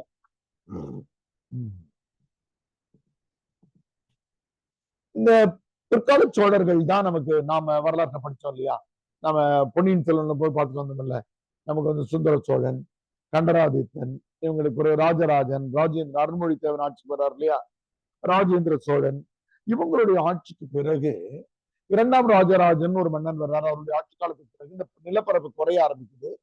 11, 12ஆம் நூற்றாண்டு பாண்டியர்கள் மீண்டும் இடிச்சு வர்றாங்க. உங்களுக்கு இன்ட்ரெஸ்டிங்கான விஷயம் என்னன்னா, பொன்னியின் செல்வன் படத்துல நாசர் இறந்துட்டார்னு நாட்டர் கழுத்த விக்ரம் வெட்டிடுறாருல, வீரபாண்டியன் அவருடைய கேரக்டர் பேரு, ஆதித்த கரிகாலன் வெட்டிடுறாரு இல்லையா, நாசருடைய பேர குழந்தைகள் மீண்டும் ஆட்சியை பிடிக்கிறார். பிற்கால பாண்டியர்கள் ஒரு 40-50 ஆண்டுகள் தமிழ்நாட்டை ஆட்சி செய்யறாங்க. நீங்க ஸ்கூல்ல படிச்சுக்கும் போது குலசேகர பாண்டியன், மாரவர்மன் குலசேகரன், 2 சுந்தர பாண்டியன், 2 அண்ணன் தம்பிங்க சண்டை போட்டுக்கிட்டு தான் வட இந்தியா வந்து மலிகாபூரை வர வைக்கிறான். மலிகாபூர் வந்து இந்த பக்கம் வரல, இந்த பக்கம் வந்திருந்தாருன்னா இங்க சம்பூராயர்கள் ஆட்சி செஞ்சுட்டு இருந்தாங்க, அவரால் வந்திருந்திருக்க முடியாது. அவர் மலை மேல ஏறி மேற்கு தொடர்ச்சி மலையில இறங்கி அங்க இறங்கிடலாம். அதுதான் பின்னாடி நமக்கு வந்து தஞ்சை மராட்டியர்கள் ஆட்சி செய்யறதுலாம் அவங்க கொடுத்துட்டு போன ஆட்சி தான். அப்போ இந்த காலகட்டத்துல ஆட்சி வந்து சிற்றரசுகளாக மாறிவிடுகிறது. கிபி 12ஆம் நூற்றாண்டுக்கு பிறகு எல்லாமே சிற்றரசர்கள், ஜமீன்தாரர்கள்னு சொல்றோம்ல, அதுக்கு தூய தமிழ்ல வந்து நில உடைமையாளர். நில உடைமையாளர்கள் சிற்றரசர்கள் தமிழ்நாட்டுல மட்டும் கிடையாது, இந்தியா முழுவதும். கிட்டத்தட்ட 12-15 அங்க முகலாய பேரரசு முடிஞ்சு போய் விடுகிறது. உங்களுக்கு நீங்க வந்தார்கள் வென்றார்கள் படிச்சீங்கன்னா தெரியும், 2ஆம் பகதூர் ஷா ஆட்சியோட 2ஆம் பகதூர் ஷா கையை கட்டிட்டு உட்கார்ந்துருப்பாரு. 2ஆம் பகதூர் ஷாவோட அவங்களுடைய ஆட்சி, ஜஹாங்கீருக்கே தண்ணி ஃபாரின் சரக்குகளை கொண்டு வந்து கொடுக்க ஆரம்பிச்சிடறாங்க. அப்போ இந்தியாவெங்கும் கிட்டத்தட்ட 636 சமஸ்தானங்களாக பிரிஞ்சிருக்கிறாங்க. இப்ப கிழக்கிந்திய கம்பெனி வரும்போது அவங்க ஆட்சியை கைப்பற்றது ரொம்ப எளிமையாக இருக்கு. இவங்க வந்து இறங்குறாங்க. முதல்ல கள்ளிக்கோட்டைக்கு தான் வாஸ்கோ ட காமா வந்து இறங்குறாரு. ஆனா கிழக்கிந்திய கம்பெனி மெயினா வந்தது வந்து நம்முடைய எங்க கல்கத்தாவுக்கு தான் வந்து இறங்க. 1911 வரையில இந்தியாவுடைய தலைநகரமா எதுதாமா இருந்தது? கல்கத்தா தான் இருந்தது தெரிஞ்சு. அங்கதான் வந்து இறங்குறாங்க. இப்ப கொஞ்சம் கொஞ்சமா என்ன பண்றாங்க, அவங்களுடைய பொருட்கள் எல்லாம் விற்பனை செய்யறாங்க. அப்புறம் சிற்றரசர்கள்ட்ட போயிட்டு என்ன சொல்றாங்க, கான்ட்ராக்ட், இப்ப அவுட் சோர்சிங் சொல்றோம்ல, அது மாதிரி எடுத்துக்கிறாங்க. என்ன சொல்றாங்க, இந்த 10 ஊருக்கு நாங்க வரியை நாங்க வாங்கி தரோம் ராஜா, 5000 ரூபாய் வருதுன்னா நாங்க வாங்கி தரோம், நீங்க 4000 எடுத்துங்க, எங்களுக்கு 1000 ரூபாய் மட்டும் கொடுங்க அப்படின்னா. அப்புறம் கொஞ்சம் கொஞ்சமா எப்படின்னா, அப்புறம் ராஜாக்களுக்கு தேவைப்பட்டா கடன் கொடுக்குறாங்க, இவங்களே அந்த உரிமையை எடுத்துக்கிறாங்க. அப்புறம் என்ன பண்ண, இவங்களே மரியாதை, இப்படி கொஞ்சம் கொஞ்சம் கொஞ்சமா ஃபுல்லா எல்லாத்தையும் பிடிக்கிறாங்க. ஒரு 1857க்கு பிறகு 58 விக்டோரியா மகாராணி நேரடியா இங்க வந்துடுறாங்க. அது நமக்கு தெரியும். அதான் ஒரு புது கவிஞன் ரொம்ப அழகா எழுதியிருப்பான், அன்று வணிகம் செய்ய வந்தவர்களிடம் நாம் அரசியலை ஒப்படைத்தோம், அதனால்தான் இந்த அரசியல் செய்ய வருகிறவர்கள் எல்லாம் வணிகர்களாகி போனார்கள். புது கவிஞன் எழுதுறாங்க. இந்த காலகட்டத்தில் இலக்கியத்தினுடைய முகம் எப்படி இருக்குன்னா தற்புகழ்ச்சியாக இருக்கிறது. கிட்டத்தட்ட 23ஆம் புலிகேசியில் நம்ம பார்த்தோம் பாருங்க, மன்னா மாமா மன்னா அண்டங்காக்கைன்ற மாதிரி ஒரு சின்ன ஊரை ஆளுகிற சிற்றரசன் போயிட்டு உலகத்திலேயே நீ பெரிய அரசன், அறம் சார்ந்தவன் அப்படின்னு பாடல் எழுது. நமக்கு பாக்கியமேரி அம்மா 365வது பக்கம் நினைக்கிறேன். 365ல நமக்கு இந்த பக்கங்கள் ஓரளவு 324 இப்படி மிஸ் பண்ண 324 25 தான் எப்படி மிஸ் ஆச்சு. 365ல சிற்றிலக்கியம் தொடங்குதாமா. இந்த புது புத்தகம் பிரிண்ட் பண்ணிட்டாங்கன்னு நினைக்கிறேன். Page number மாறிடுச்சா? 365 இல்லையா? ஓ, அப்போ புத்தகம் மாறி இருக்கு. அப்போ சிற்றிலக்கியம் எங்க தொடங்குதுன்னு பாருங்க. அங்க அவர் சொல்லுவாரு, கற்புகழ்ச்சி ரொம்ப அதிகமாகவும் 374 சிற்றிலக்கியம் தொடங்குற முதல் பேராவை படிச்சு பாத்தீங்கன்னா, முதல் பேராவை படிக்குமா? அப்படிங்களா? என்னமா இப்படி என்னமா இப்படி உள்ளதான் மைக்க வெளியில எடுறான். மைக்க வெளியில ஏறி அந்த பேராவை மட்டும் படி. வீடு என்னும் உறுதி பொருள்கள் நான்கனையும் உணர்த்தி மக்களை நன்னெறிப்படுத்தும் இலக்கியங்கள் பேரிலக்கியங்கள் எனப்படும். உறுதி பொருள்கள் நான்கனுள் ஒன்றோ சிலவோ குறைந்து வந்து கற்பனை, தெய்வ போற்றல், தனிமனித போற்றல் முதலானவற்றிற்கு மிகுதியும் இடம் தருவன சிற்றிலக்கியங்கள். கற்பனை, மனித போற்றல், தெய்வ போற்றல் கற்பனையா எழுதுறது. அது இன்னும் பாத்தீங்கன்னா நம்ம அந்த காலகட்டத்தை படிப்போம். 96 வகையான இலக்கியங்கள், சில இலக்கியங்களோட பேரை படிக்க முடியாது. பெண்களுடைய உடல் வர்ணனைக்காகவே எழுதியிருப்பான். அதாவது பாதாதி கேசம், கேசாதி பாதம்னு தலையில இருந்து தொடங்கி பாதம் வரைக்கும் வர்றது. பாதாதி தெய்வத்தை பாடணும்னாக்கா திருவடிகள்ல இருந்து பாடணும். எங்க இந்த பாதாதி கேசம், பாதத்துல தொடங்கி தலை வரைக்கும் பாடணும். பெண்களை பாடுறதா இருந்தா கேசாதி பாதம் அப்படின்லாம் இருந்தது. வெறும் பெண்களுடைய கண் அழகை பத்தி மட்டும் நயனை பத்தின்னு எழுதி இந்த மாதிரிதான் எழுதிட்டு இருந்தாங்க. கூடப்ப நாயக்கன் காதல்னு கிட்டத்தட்ட படிச்சாலே ஒரு சிற்றிலக்கியத்துல அதுக்கு இப்ப வர்ற படிக்க கூடாத புத்தகங்கள் மாதிரி எழுதியிருப்பாரு. வேணுண்டே கண்ணதாசன் அதுக்கு உரை எழுதினாரு. எல்லாரும் ஒதுக்கி வச்சிருந்தாங்க. கூடப்ப நாயக்கன் காதலுக்கு அவர் உரை எழுதினார். அதனால இந்த காலகட்டத்தில் தனி மனித புகழ்ச்சி அதிகமாக இருக்கிறது. 96 வகையான சிற்றிலக்கியங்கள் இந்த காலகட்டத்தில் இது பண்ணப்படுது. இந்த காலகட்டத்தில் ஒரு பாசிட்டிவிட்டி இருக்கு, ஒரு நேர்மறை செய்தி இருக்கு. அது என்ன நான் சொல்றேன், இந்த 96 இலக்கியங்கள் இந்த பட்டியலில் சிக்கலானதுதான். 2 புத்தகங்கள் சொல்லுகிறது, அதே பட்டியல இருக்கும். வச்சநந்தி மாலை, பன்னிரு பாட்டியல் 2 புத்தகம் தான் இது 96 வகையான இலக்கியங்கள் என்ற பெயரை தருகின்றன. வச்சநந்தி மாலை என்ற ஒரு நூலும், பன்னிரு பாட்டியல் என்ற செய்யுள் இலக்கண நூலும் தான் 96 வகையான இலக்கியங்கள் எது எதுன்னு சொல்லுது. ஆனா அந்த 96 வகையான இலக்கியங்களும் தமிழே கிடையாது, பல இலக்கியங்கள் கிடையாது. சும்மா பேர் மட்டும் எழுதிட்டு போயிட்டு. ஆனா இந்த காலத்தினுடைய ஒரு நேர்முறை செய்தி, நேர்மறைன்னு எழுதக்கூடாதுன்னு நன்னன் ஐயா சொல்லுவாங்க. எதிர்தான் மறைன்னு எழுதும், எதிர்மறை. நேர் முறைன்னு எழுதும், நேர்முறை செய்தி. நேர்முறை செய்தி என்னன்னாக்கா, குற்றால குறவஞ்சி, முக்கூடர் பள்ளு போன்ற இலக்கியங்கள்ல டவுன்ரோடன் அடித்தட்டு மக்களுடைய வாழ்க்கை எழுதப்படுது. குற்றால குறவஞ்சியில முதல்ல குறவன் குறத்தி ஹீரோ ஹீரோயின் ஆகுறாங்க. முக்கூடர் பள்ளுல உழவன் உழத்தி ஆகும். அது சிற்றிலக்கிய காலத்துல எக்கச்சக்கமா வருகிறது. உங்களுக்கு தூது, இந்த சிற்றிலக்கிய காலத்துல 4 தான் நமக்கு பாடத்துல 4 இல்லாம கேள்வித்தாள் இருக்காது. என்ன சிலபஸ் நான் காட்டுறேன் பாருங்க. என்னென்னமா தூது, உலா, பரணி, குறவஞ்சி குறிச்சு. தூது கமா உலா கமா பரணி கமா குறவஞ்சி 4 சிலபஸ்ல வெளியில கொடுத்திருக்கிறாங்க. அதனால என்ன பண்ணிடுவாங்கன்னா, இது 4ல ஒண்ணு கேட்டுக்கிட்டே இருப்பான். சிற்றிலக்கியம் 96ல இந்த 4 தூது, உலா, பரணி 4 தான் நம்ம படிப்போம். இது 4 இல்லாம 2 சேர்த்து படிச்சுக்கு. ஏன்னா பொதுவா சிற்றிலக்கியங்கள் கேட்டாங்கன்னா எழுதுறதுக்காக பிள்ளைத்தமிழ், கலம்பகம், இந்த மாதிரி இன்ட்ரெஸ்டிங்கான 2-3 பகுதிகளை படிச்சு. அடுத்ததாக நமக்கு அச்சு எந்திரம் வருகிற காலகட்டத்துக்கு பிறகு தற்காலம்னு பேர். இதுவரையில் இந்த 5 காலகட்டத்திற்கும் என்ன பொதுன்னு கேட்டீங்கன்னா, இந்த 5 காலகட்டங்களும் 2 ரெஸ்ட்ரிக்ஷன் உடையது. எது? சங்க காலத்துல இருந்து சிற்றிலக்கியம் உங்க நோட்ல நான் அங்க கோட்டு போட முடியாது, இங்க போட்டிருக்கேன். அதுல என்னன்னாக்கா, ஓலைச்சுவடி எல்லாமே என்னமா ஓலைச்சுவடி. 2வது என்னன்னா எல்லாமே செய்யுள்கள். எது? சங்க காலம், சங்கம் மருவிய காலம், பக்தி இலக்கிய காலம், பிற்கால சோழர் காலம், சிற்றிலக்கிய காலம், இது எல்லாமே என்னமா ஓலைச்சுவடிகள்ல எழுதப்படுகிறது. 2வது என்னமா செய்யுள். ஆசிரியப்பா வெண்பா தெரிஞ்சாதான் நீங்க கவிஞர். ரொம்ப வேடிக்கையா பல்லவர் காலத்தை பத்தி படிச்சுட்டு இருந்தோம் இல்லையா? இன்னைக்கு வைரமுத்து வந்து திராவிட இயக்கத்தை சேர்ந்தவங்களா இருக்கிறாங்க, கடவுள் எழுதாம இருக்கிறார். ஆனா பல்லவர் காலத்துல பிறந்து அவருக்கு பாட்டு எழுத தெரியும்னா ஒண்ணு சைவத்தையோ வைணவத்தையோ எழுதி இருந்தாதான் அவர் தப்பிக்க முடியும். வேற ஏதாவது ஓலைச்சுவடி தூக்கி போட்டுட்டு இருப்பாங்க, கொஞ்சோண்டு நூல்கள் தான் தொகுத்து கிடைக்குது, ஜாலியா பண்ணிட்டு இருப்பாங்க. அப்படி ஒரு நெருக்கடி இருந்தது. ஓலைச்சுவடிகளும் செய்யுள்களும் இருந்த முகத்தை கூட்டன்பர்க் மாத்தி அமைக்கிறார். தமிழ்ல மட்டும் கிடையாது, உலகம் உண்டு. யாருமா கூட்டன்பர்க்? சொல்ல போலீஸ்காரமா ஏதோ சொல்லலாம் நினைக்கிறான். அவர் தான் அச்சு இயந்திரத்தை கண்டுபிடிச்சார். மரத்தால் ஆன அச்சு இயந்திரத்தை மிஷினை சுத்தனம்னாக்கா பிரிண்டிங் வீடியோன்னு கண்டுபிடிக்கிறாரு. சீனாவில் கண்டுபிடிக்கப்படுகிற காகிதமோ கூட்டன்பர்கனுடைய அச்சு இயந்திரமோ நமக்கு தமிழ் இலக்கியத்தை மட்டும் கிடையாது, உலக இலக்கியங்களுடைய முகங்களையே மாற்றி.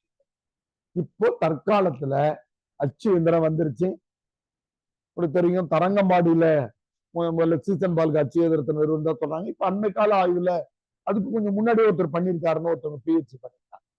ஆனா தரங்கம்பாடியில 1740 நினைக்கிறேன். தரங்கம்பாடி எப்போன்னு பாருங்கன்னா, தரங்கம்பாடி பிரிண்டிங் 1540. இந்த காலகட்டத்தில் வந்த பிறகு அச்சு இயந்திரம் வந்த பிறகு தமிழ் இலக்கியத்துல புதிய முகம் வருது. இதுவரையில சிறுகதைகள் யாரும் எழுத முடியல, உரைநடைகள் யாரும் எழுத முடியல, நாவல்கள் யாரும் எழுத முடியல, பெரிய ஆய்வு கட்டுரைகள் எழுத முடியல. இப்படி இலக்கிய உலகத்தினுடைய முகம் முழுவதுமாக மாறுகிறது.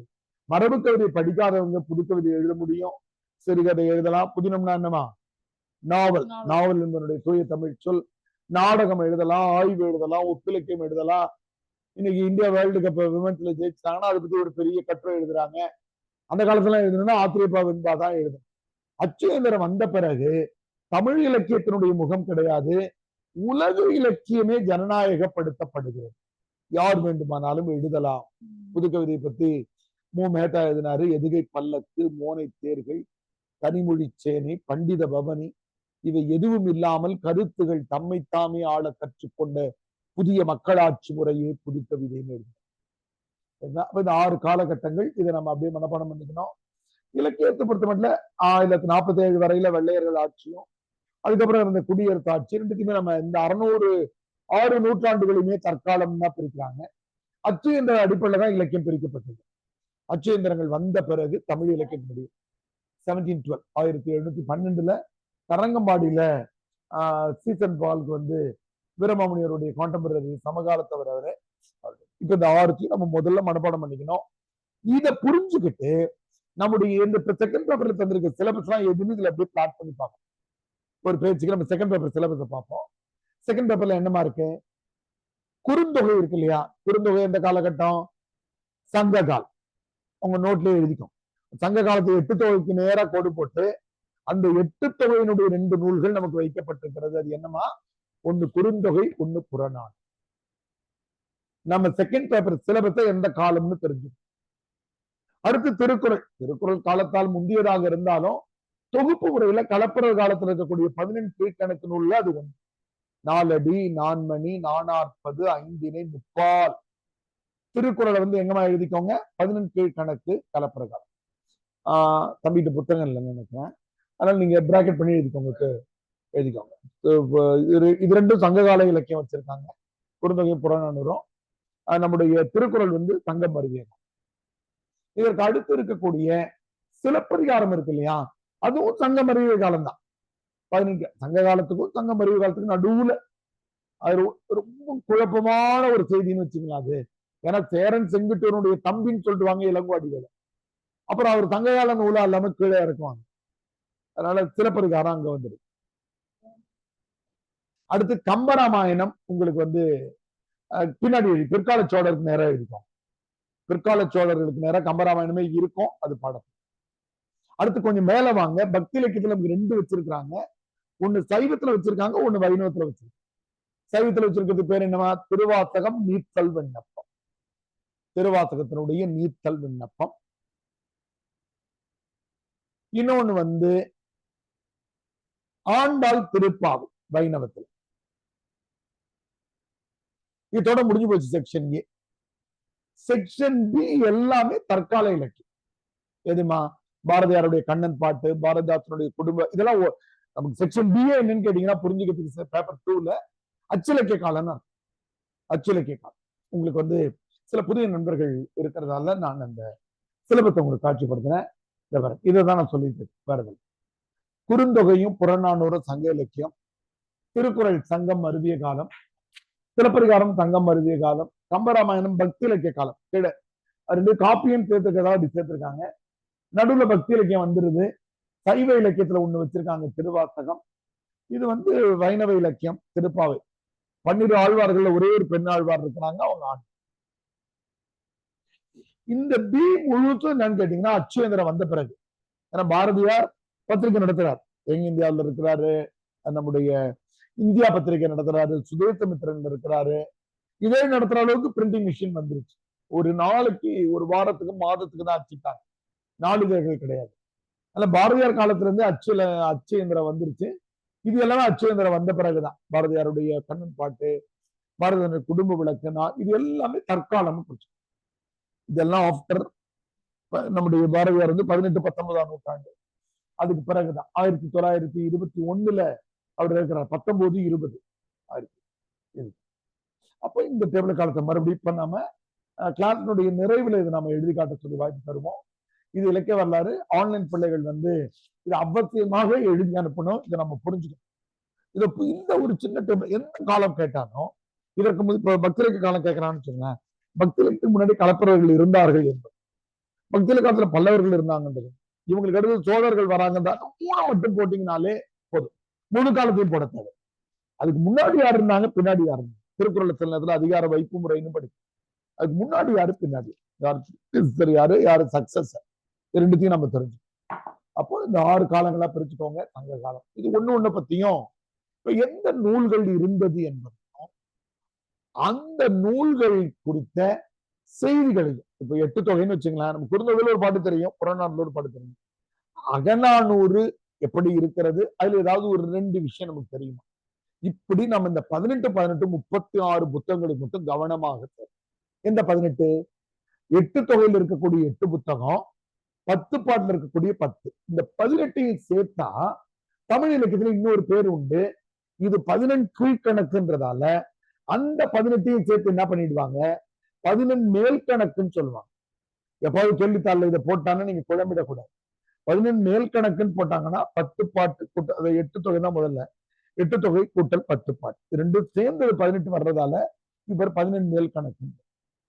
இந்த 18 மேல் கணக்கு நூல்கள் 18க்கும் யாரு தொகுப்பு நூலா தனி ஆசிரியர் இருக்கிறாரா, அதுல என்ன கண்டென்ட் இருக்குன்னு தெரிஞ்சுக்கிறது தான் இலக்கியம்.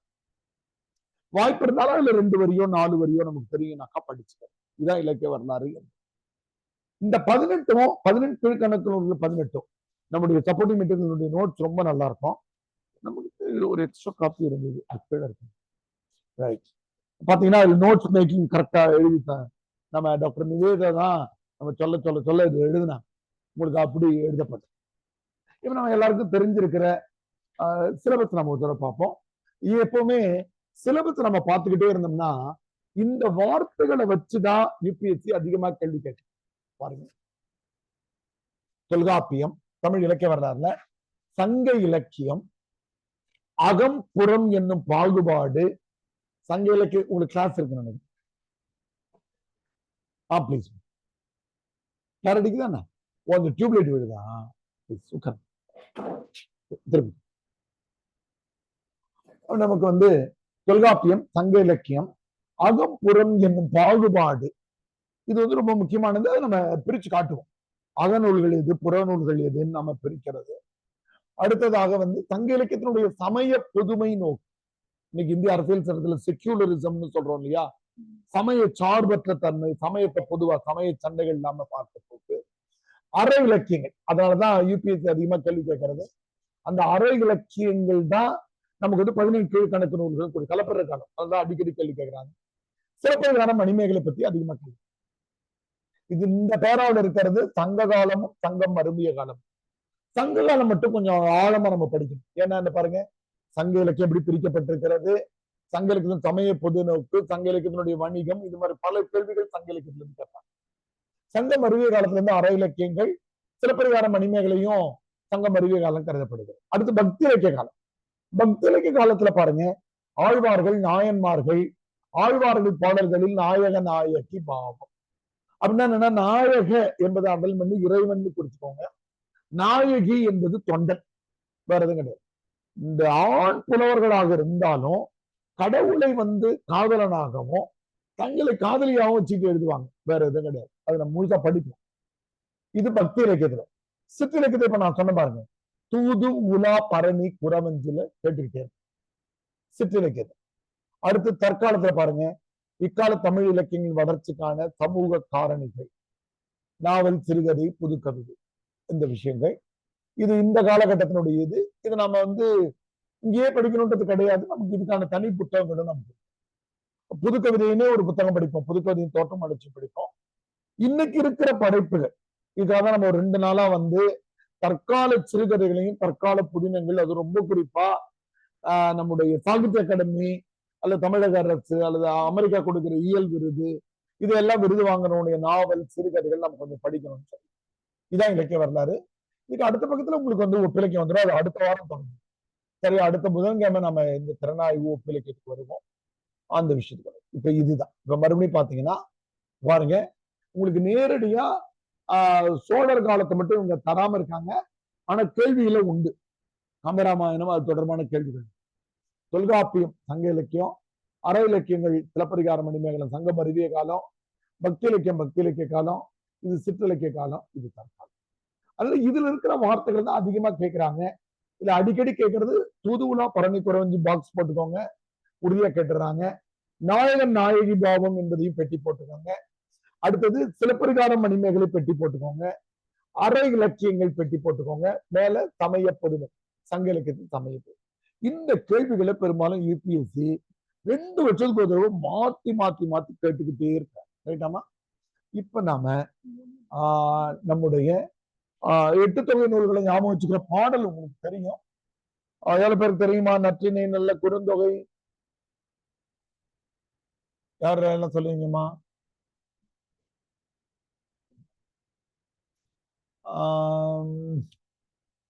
இதுல அந்த பாடல்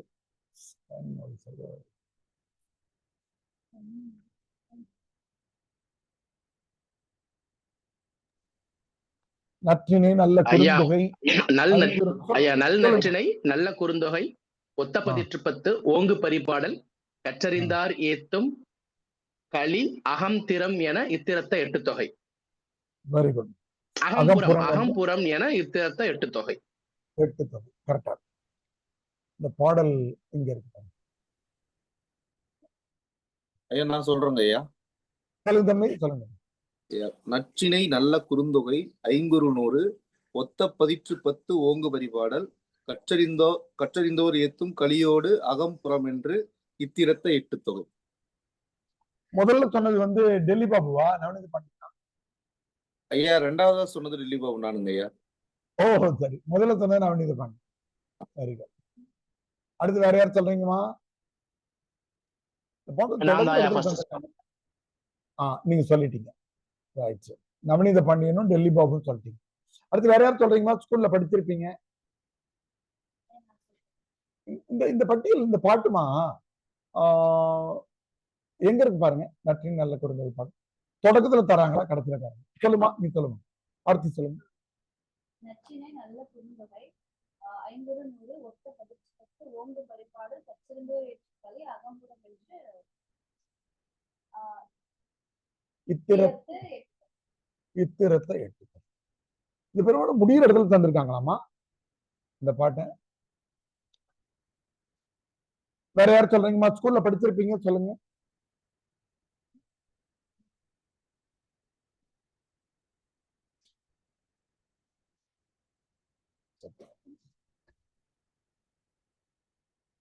சொல்லுங்கம்மா. முரளி சொல்றாங்கய்யா. முரளி சொல்லுங்க. நற்றினை நல்ல குறுந்தொகை, ஐங்குறு 100, ஒத்த பதிற்று 10 ஓங்கு பரிபாடல், கற்றறிந்தோர் ஏத்தும் களியோடு இத்திரத்த 8 தொகை. வேற யாருமா படிச்சிருக்கீங்க நற்றினை நல்ல குறுந்தொகை? ஐயா சொல்லுமா, பேர் சொல்லிட்டு சொல்லுங்க. ரேவதி ஐயா. வாங்க. நற்றினை நல்ல குறுந்தொகை, ஐங்குறு 100. ஐயா கேக்குதா? கேக்குதுமா? சொல்லுமா. இந்த வரேன் ஐயா. உமாவாமா? ரூபராஜ். உமா நீ ஏன் குறிச்சிருக்கேன்னு தெரியல. அவங்க அப்பா சுரபி இல்ல, அவங்க கூட விட்டாங்களா? கூட வந்துருக்கிறது யாரு? அதான் ஸ்ரீஃபீல்ட்ல இருக்காங்களா அவங்க தானே? அதான். பாப்பா சொல்லிட்டு அவன் பேர் சொல்லிட்டு சொல்லுமா. சொல்றேன் ஐயா. நற்றிணை நல்ல குறுந்தொகை ஐங்குறு நூறு ஒத்த பதிற்று பத்து ஓங்கு பரிபாடல் கற்றறிந்தோர் ஏத்தும் கலியோடு அகம்புறம் என்று இத்திரத்தை எட்டு தொகை. Very good. அடுத்து வேற யாரும் சொல்றீங்களா? ஸ்கூல்ல படிச்சிருப்பீங்க, சொல்லுங்க. ஐயா நான் சொல்றேன் ஐயா, அப்படிங்க ஐயா. சொல்லுங்க தம்பி. நற்றிணை நல்ல குறுந்தொகை ஐங்குறு நூறு ஒத்த பதிற்று பத்து ஓங்கு பரிபாடல் கற்றறிந்தார் ஏத்தும் கலியோடு அகம்புறம் என்று இத்திரத்தை எட்டு தொகை. Very good. ஏன் என்னாச்சு, நீங்க வரல இன்னைக்கு? ஐயா ஊர்ல இருக்குங்க ஐயா, நாளையில இருந்து வந்துருவோங்க ஐயா. பண்ருட்டி வந்துருக்கோங்க. சொல்லுங்க. பரவாயில்ல பரவாயில்ல, நான் ஒரு இது கலியோடு. அடுத்து வேற யாரும் சொல்றீங்கம்மா? சொல்லுங்க. ஐயா நான் சொல்றேன் ஐயா. சொல்லுமா. தேன்மலர். சொல்லுங்க. நற்றிணை நல்ல குறுந்தொகை ஐங்குறு நூறு ஒத்த பதிற்று பத்து ஓங்கு பரிபாடல் கற்றறிந்தோர் ஏத்தும் கலியோடு அகம்புறம் என்றும் இத்திரத்தை எட்டு தொகை. இந்த பச்சையில நான் எழுதியிருக்கிறது எல்லாம் அகநூல். நற்றிணை குறுந்தொகை ஐங்குறு நூறு, கலித்தொகை அகநானூறு, இந்த அஞ்சும் அகநூல். நான் எழுதியிருக்கிறேன் பதிற்று பத்தும் புறமும், இது ரெண்டும் புறநூல். 6, 7.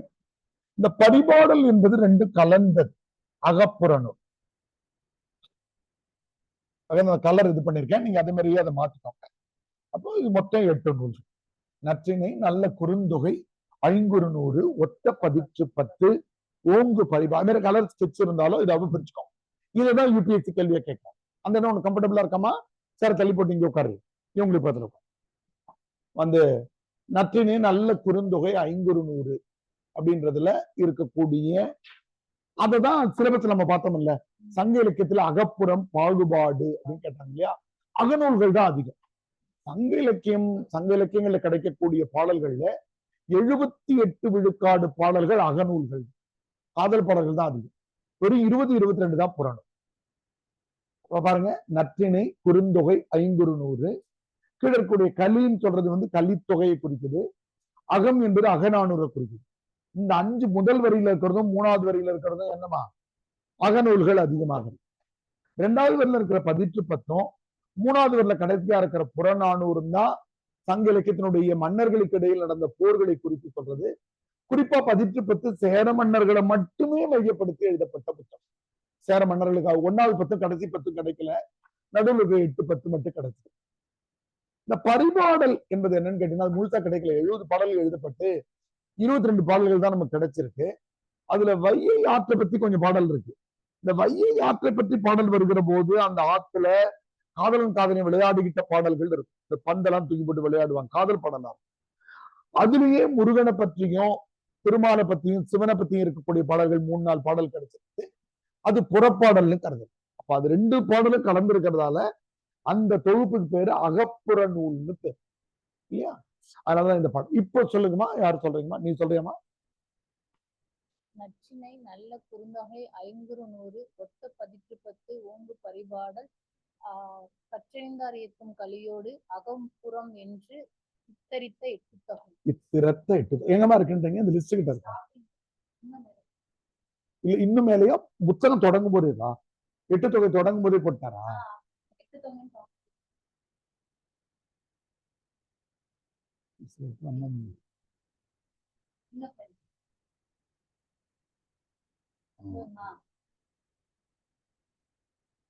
எழுதாதவங்க இதை பார்த்து எழுதிக்கோங்க.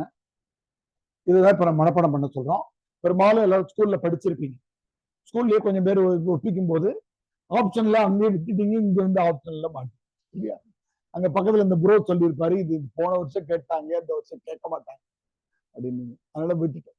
நற்றினை நல்ல குறுந்தொகை இந்த 3 பாடல்கள் மேண்டேட்.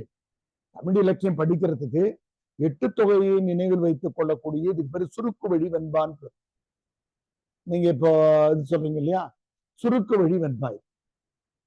இது மாதிரி 10 பாட்டை ஞாபகம் வச்சுக்கிற பாடலும் இப்பயே மனப்பாடம் பண்ணிடுவோம் நாம. அந்த பாடலை மனப்பாடம் பண்ணிட்டு அதுக்கப்புறம் நம்ம படிப்போம் எட்டு தொகை பாட்டு. அடுத்தது 10 பாட்டுக்கு முருகு பொருநாறு 12 முல்லை பெருகு வளமதுரை காஞ்சி மதுவினிய. இந்த பாடல் நாம இன்னும் ஒரு 5 நிமிடம் வாய்ப்பு கொடுப்போம். பூச்சா இருக்கவங்க கூட படிச்சுட்டு சொல்லலாம். ரோகிணி அக்கா சொல்றீங்களா? நற்றினை நல்ல குறுந்தொகை 500 ஒத்த பதிற்றுப்பத்து ஓங்கு பரிபாடல் கற்றறிந்தார் ஏத்தும் கலியோடு அகம்புறம் என்று இத்திரத்த எட்டு. குட். சொல்றியாமா?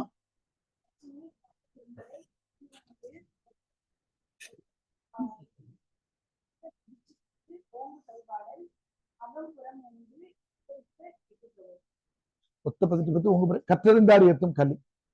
கற்றறிந்தார் அங்க வரும் தனிச்சொல். கற்றறிந்தார் ஏத்தும் கலியோடு. நான் எழுதும்போது கற்றறிந்தார் இங்க எழுதியிருக்கேன்.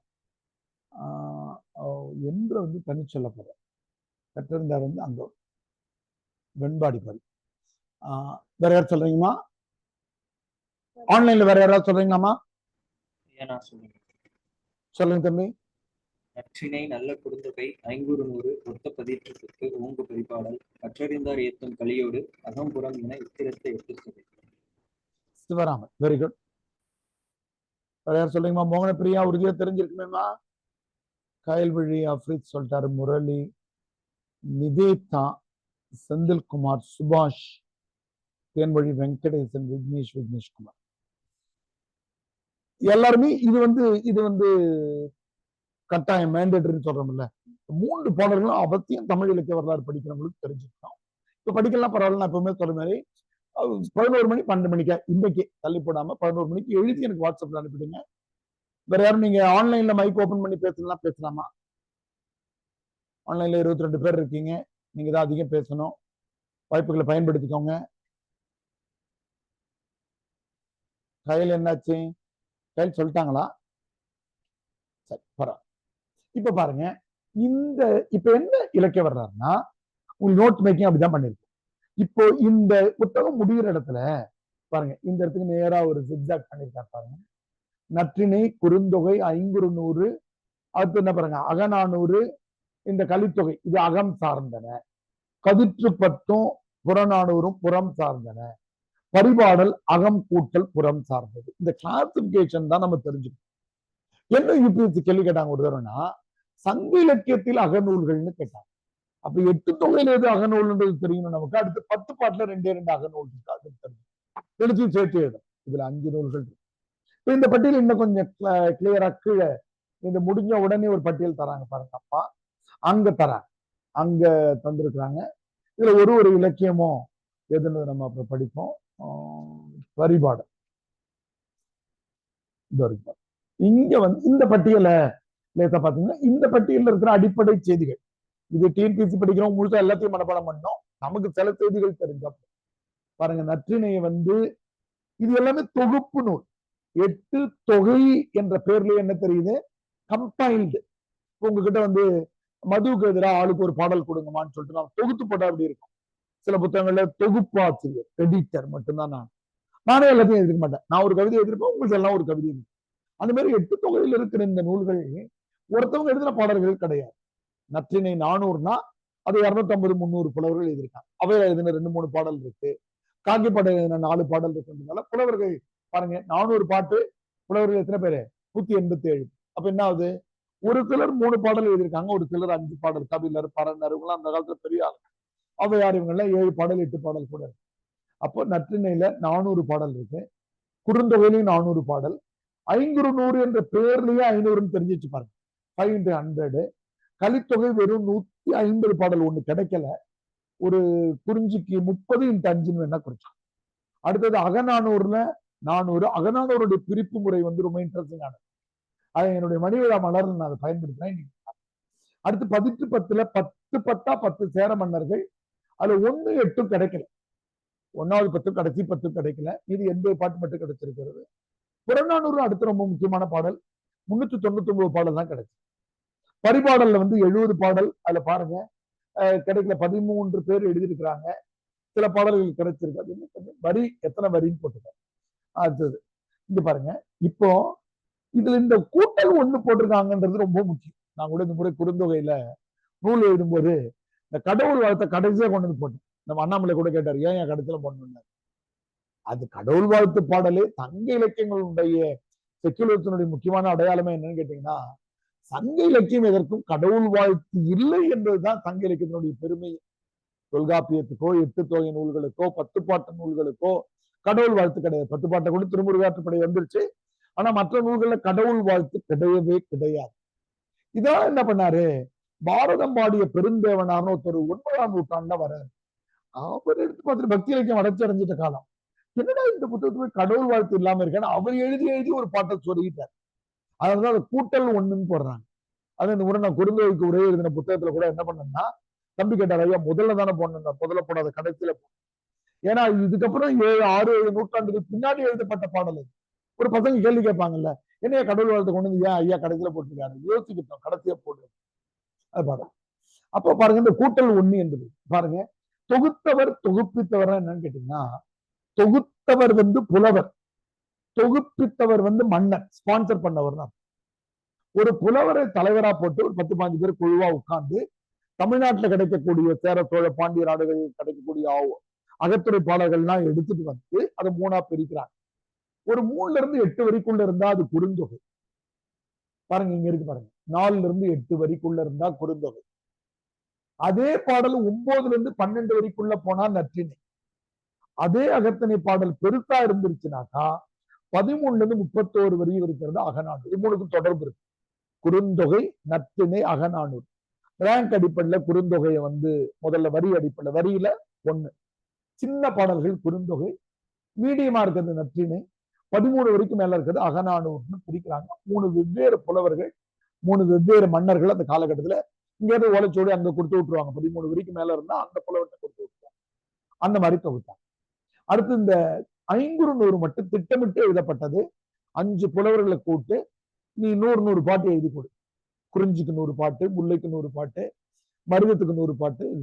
கலித்தொகையும் அப்படி திட்டம். இந்த 500 நம்முடைய கலித்தொகையும் திட்டமிடப்பட்ட நூல்கள்னு எழுதி ஷெட்யூல் பண்ணி எழுதுற. ஆளுக்கு 100 பாட்டு, இதுல ஆளுக்கு 30 பாட்டு. கலித்தொகை 100 × 5, கூமு மா நேப்பா, குறிஞ்சி முல்லை மருதம் நெய்தல் பால். 500 கலித்தொகை. 500 5 × 100 போட்டு 100 ஈச் ஃபார் குறிஞ்சி முல்லை மருதம் நெய்தல் பால். கலித்தொகை வந்து 30 × 5, ஒவ்வொரு திணைக்கும் 30 பாட்டு. குறிஞ்சிக்கு 30, முல்லைக்கு 30, மருதத்துக்கு 30. இந்த 18 கிட்டத்தட்ட அப்படிதான். 10 சேர மன்னர்கள்னு குறிச்சுக்கோங்க. 10 சேர மன்னர்கள் தான். மற்ற மன்னர்கள் வருவாங்க, அவங்க சேர மன்னர்கள்ட்ட தோத்துருப்பாங்க. சேர மன்னர்கள் ஜெயிச்ச வரலாறு மட்டும்தான் சேர மன்னர்களை பற்றிய வரலாறு. பரிபாடல் தான் அந்த காலகட்டத்தினுடைய பக்தி இலக்கிய மாதிரி அது. ஆனா அது வந்து அதுல வந்து பாடல்கள் நமக்கு கிடைக்கல. இந்த பட்டியலை நம்ம படிக்கிறோம். இப்ப நம்ம என்ன பண்ணுவோம், நம்முடைய 10 பாட்டை ஞாபகம் வச்சுக்கிறதுக்கான முருகு பொருநாறு பாட்டு இருக்கு, மேலே இருக்காம அதை நம்ம படிச்சுட்டு இந்த லிஸ்ட் இங்க இருக்குடா. இதுவா? இது இல்லடா, இது இல்லடா.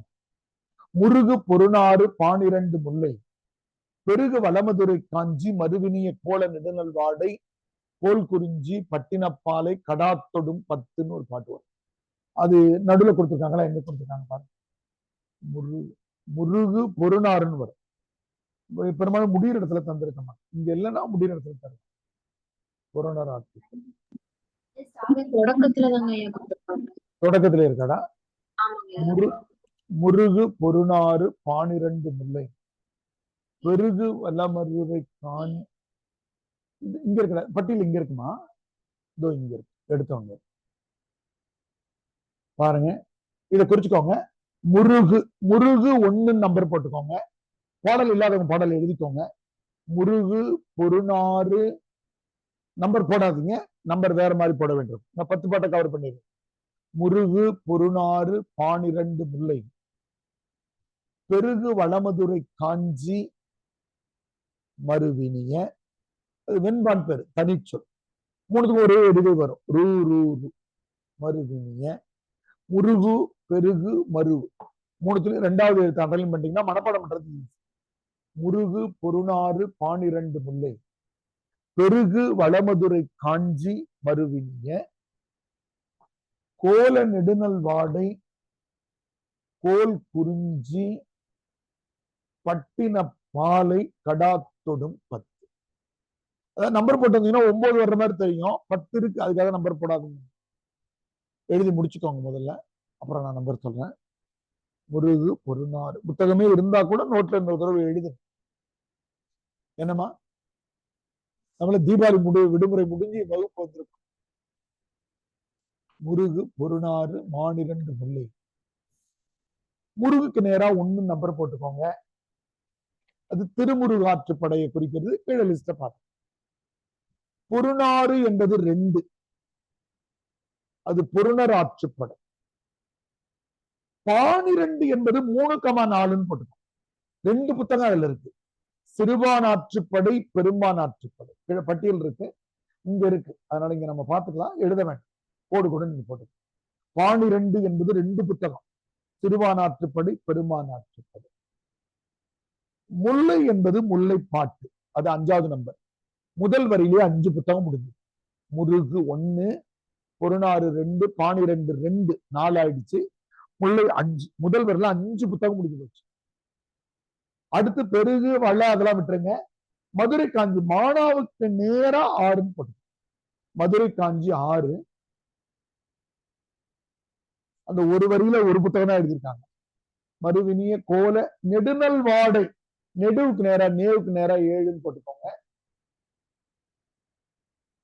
கோல் குறிஞ்சி, குறிஞ்சிக்கு நேரா கூக்கு நேரா 8 போட்டுக்கோங்க. குறிஞ்சி. அதே வரையில பட்டினப்பாலை பானா தொடங்குது இல்லமா, அது 9 போட்டுக்கோங்க. பட்டினப்பாலை எழுதிட்டியாமா நீ? பட்டினப்பாலை 9. இந்த கடாம் என்பது 10, காணாவுக்கு நேரா 10 போட்டுக்கோங்க. 9 வந்து பட்டினப்பாலை. மேல 3வது வரையில பட்டினம் தொடங்குது இல்லையா, பட்டினப்பால். முருகு பொருநாறு பாணி, இது வந்து வேற கிளாசிபிகேஷன். இது என்னன்னா யூபிஎஸ்சி அப்படி ஒரு கேள்வி கேட்டிருப்பாங்க. புறநூல் தான், ஆனா இதுல 5 வந்து ஆற்றுப்படை நூல்கள். 6னா வழிப்படுத்துதல் அர்த்தம். யூபிஎஸ்சி ஃபேமஸான கொஸ்டின் வந்து ஆற்று உணானா என்னன்னு கேட்பான், அது கட்டுச்சோறுன்னு அர்த்தம். ஏன்னா இந்த காலத்துல நம்ம தண்ணி பாட்டில தூக்கி நடக்கிறோம் இல்லையா, அப்ப தண்ணி பாட்டில தூக்க வேண்டியது 6 ஓரமா நடந்து போறேன். நல்ல தண்ணி வந்துகிட்டு. நேற்று கூட தென்னார்காடு மாவட்டத்தினுடைய பரவனாறுன்னு ஒரு ஆறு இருந்தது. அதான் உலகத்திலேயே வந்து இயற்கையா ஆர்டிபிஷியல் ஊட்டில இருந்து வந்த ஆறு. அந்த ஆறு வந்து நெய்வேலி நிலக்கரி சுரங்கம் வந்த பிறகு அழிஞ்சிருச்சுன்னு ஒரு கட்டுரை கடலூருடைய ஃபேஸ்புக்கு. ஆறுல புதிய தண்ணீர் வந்துகிட்டே இருக்கும். அதனால சோறை கட்டி ஒரே ஒரு குச்சியில் அப்படி கையை வச்சு நடந்து போயிட்டே இருப்பாங்க. அதெல்லாம் ஆறு படுத்துது என்றால் வழிபடுத்துதல். அது எதுனா முருகர்கிட்ட வழிபடுத்துகிற முருகாற்றுப்படை. ஏதாவது ஒரு அடையாளம் போட்டுக்கோங்க. இப்ப நம்ம போட்டே வர்றோம் இல்லையா, இப்ப கலர்ல எழுதணும், கலர் ஸ்கெட்ச் இருந்தா போட்டுக்கலாம், அல்லது ஆற்றுப்படை நூல்களை மட்டும் பாக்ஸ் போட்டுக்கலாம். முருகு ஆற்றுப்படை, பொருநாறு ஆற்றுப்படை, 12 2மே ஆற்றுப்படை. முதல் வரியில 4 ஆற்றுப்படை நூல்கள் இருக்கு. அத்தோட கடைசி வரியில இருக்கிற கடாம் வந்து ஆற்றுப்படை. முதல் வரியில இருக்கிற முருகுக்கு பாக்ஸ் போட்டுக்கோங்க, முருகு ஆற்றுப்படை, பொருணர் ஆற்றுப்படை, 12 3 4 அதுவும் ஆற்றுப்படை. கடைசியா 10வதா இருக்குல்ல கடாம், அதுவும் ஆற்றுப்படை. மலைபடு கடாம்னு பேர். அதுக்கு இன்னொரு பேர் இருக்கு, கீழே இருக்கு பாருங்க, கூத்தர் ஆற்றுப்படை. இந்த 5 ஆற்றுப்படை நூல்கள். அதனால எப்பாவது யூபிஎஸ்சி ஆற்றுப்படை நூல்கள்னு கேட்டாங்கன்னா அந்த 5 பத்தி எழுதணும். இது பிற்காலத்துல ஆற்றுப்படை நூல்கள் 5. முல்லை சேர்க்கக்கூடாது. முல்லைன்னு வந்த உடனே முல்லை திணை தானே, பரவாயில்ல, டவுட் கேட்ட வரைக்கும் மகிழ்ச்சி. அடுத்து பாருங்க, சங்க காலத்துல 8 புத்தகத்துல 5 புத்தகம் அக இலக்கியமா இருந்தது இல்லையா, இதுவும் சங்க காலம் தான். 10 பாட்டுல 2 தான் அக இலக்கியம். நீங்களே கண்டுபிடிக்கலாம் பேர் என்னது. ஒண்ணு குறிஞ்சி, இன்னொன்னு முல்லைன்னு இருக்கு பாருங்க. முல்லைன்னு இருக்கிறது அதை அண்டர்லைன் பண்ணிக்கோங்க, அல்லது பாக்ஸ் போட்டுக்கோங்க. எந்த மாதிரி அடையாளமா பண்ணிக்கலாம்னு பார்த்துக்கோங்க. குறிஞ்சி முல்லை 2 தான் வந்து உங்களுக்கு வந்து முல்லைப்பாட்டு குறிஞ்சி பாட்டு பேர்லயே அது இருக்கு பாருங்க. 10 பாட்டுல முல்லைப்பாட்டு, குறிஞ்சி 3வது வரியில வருது பாருங்க. கோல நெடுநல்வாடை கோல் குறிஞ்சி, இது ரெண்டும்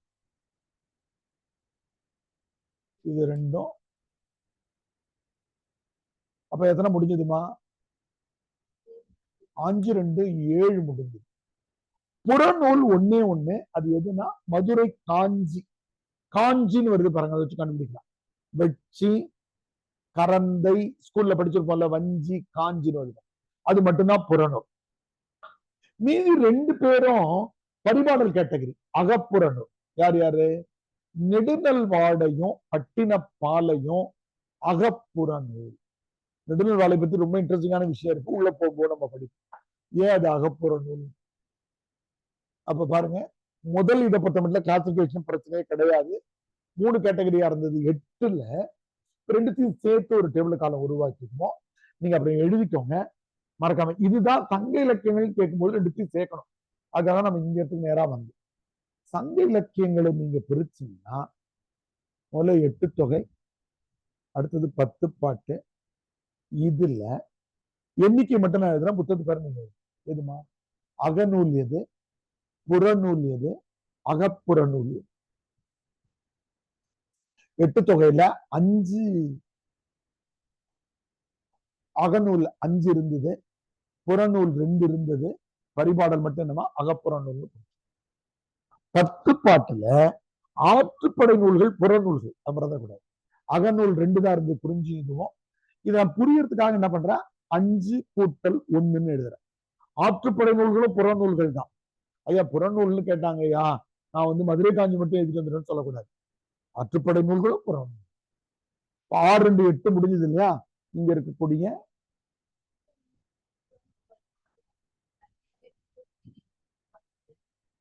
அதுக்கு இது மதுரை காஞ்சியில போர் வெற்றியை பத்தி பேசு. அது பரிசு பெற போற புலவர்கள் இருக்காங்க இல்லையா, பாணர்கள், அவங்க இங்க போய் பரிசு போவாங்களான்னு சொல்லிட்டு இன்னைக்கு இருக்க ஜிபிஎஸ் மேப் நம்ம பாக்குற மாதிரி லொகேஷன் மேப், அந்த மாதிரி எந்த மலை தாண்டி போனா நன்னன்ற பாவம் பரிசு தருவான்னு சொல்ற வழிகாட்டுதல் நூலாக, பரிசு பெறுவதற்கான வழிகாட்டுதல். அதனால அதை தனியா பிரிச்சு படிக்கலாம். அதை விட இது புறநூல் தான். இப்ப நீங்க வீட்டுக்கு இது எல்லா புத்தகத்து பேரையும் எழுதணும். எது எது? இது நற்றிணை, குறுந்தொகை, ஐங்குறுநூறு, கலித்தொகை, அகநானூறு, 5 பேரையும் இங்க எழுதிக்கணும். இதுல எது எழுதுவீங்க? 10 புறநானூறு. இதுல எது எழுதுவீங்க? பரிபாடல்னு எழுதி. இதுல எது எழுதுவீங்க? குறிஞ்சிப்பாட்டு, முல்லைப்பாட்டு. இதுல ஆற்றுப்படை நூல்கள் 5 எழுதினோம். திருமுருக ஆற்றுப்படை, புறநர் ஆற்றுப்படை, திருவான் ஆற்றுப்படை, பெருமான் ஆற்றுப்படை, மலைபடுகடாம் இந்த கூத்தற்பாட்டுப்படை. அடுத்ததா ஒண்ணு எதுமா? மதுரை காஞ்சி. இங்க எது எது? பட்டினப்பாலையும் நெடுநல்வாடையும் பட்டினம். இதை எழுதிட்டீங்கன்னா தான் இப்ப யூபிஎஸ்சி என்ன கேட்கிறான், ஒரு முறை என்ன கேட்டான்னா சங்க இலக்கியத்தினுடைய அகநூல்களை பற்றி எழுதுட்டான். அப்போ இந்த வெர்டிகல் காலம் அப்ப என்ன பண்ணும்? 8 தொகையில இருந்து 5 புத்தகத்தை எடுத்துக்கணும், 10 பாட்டுல இருந்து 2 புத்தகத்தை. அகப்புற நூல் கேட்டான்னு வச்சுக்கோங்க 10 மார்க் கேள்வியில, சங்க 8 தொகையிலிருந்து ஒரு பாடல், நம்முடைய 10 பாட்டுல இருந்து 2 பாடல். புறநூல் கேட்டாங்கன்னா இங்க 2 6 இந்த டேபிள் காலத்தை நீங்க போட்டு எழுதி அனுப்பணும். 11 மணிக்கு பிறகு நீங்க எழுதி இதான். இப்ப நம்ம ஒவ்வொரு பாட்டுக்குள்ளேயும் வருவோம். ஒவ்வொரு இந்த 18 புத்தகத்துக்கும் எப்படி நோட்ஸ் மேக் பண்ணலான்றது உங்களுக்கு அதுல எழுதியிருப்பாங்க. பட் அவங்க எழுதியிருக்க அதே பாடலை தான் எடுத்துக்கணும் அப்படின்ற அவசியம் கிடையாது. விர்ச்சுவல் அகாடமிலையோ அல்லது நான் நடத்தும் போதோ உங்களுக்கு கிடைக்கக்கூடிய புதிய பாடல்கள் இருந்தா அதுல இருந்து நம்ம எடுத்துக்கணும். இப்ப பாருங்க, நற்றிணையில இருக்கக்கூடிய 187 புலவர்கள் 400 பாட்டை எழுதியிருக்காங்க. அது நம்ம சொல்றோம் மீடியம் சைஸ் 1 ல இருந்து 12. இதுல இருக்கக்கூடிய சில சிறப்பான பாடல்களை அம்மா குறி இலக்கிய வரலாறுக்கு தமிழகத்துல எக்கச்சக்கமா புத்தகம் இருக்கு. 3000 எழுதின புத்தகம் தான் பல அகாடமி பிள்ளைங்க வச்சிருப்பாங்க. அதான் நம்ம மாத்தி பாக்கியமேரி அம்மா புத்தகம் வச்சு. இந்த புத்தகத்தை நீங்க விலை குறைவா கூட வாங்கியிருக்க முடியும். சொல்ல மறந்துட்டேன், அவங்க கணவர் இபில எங்க கூட ஒர்க் பண்ணவர்.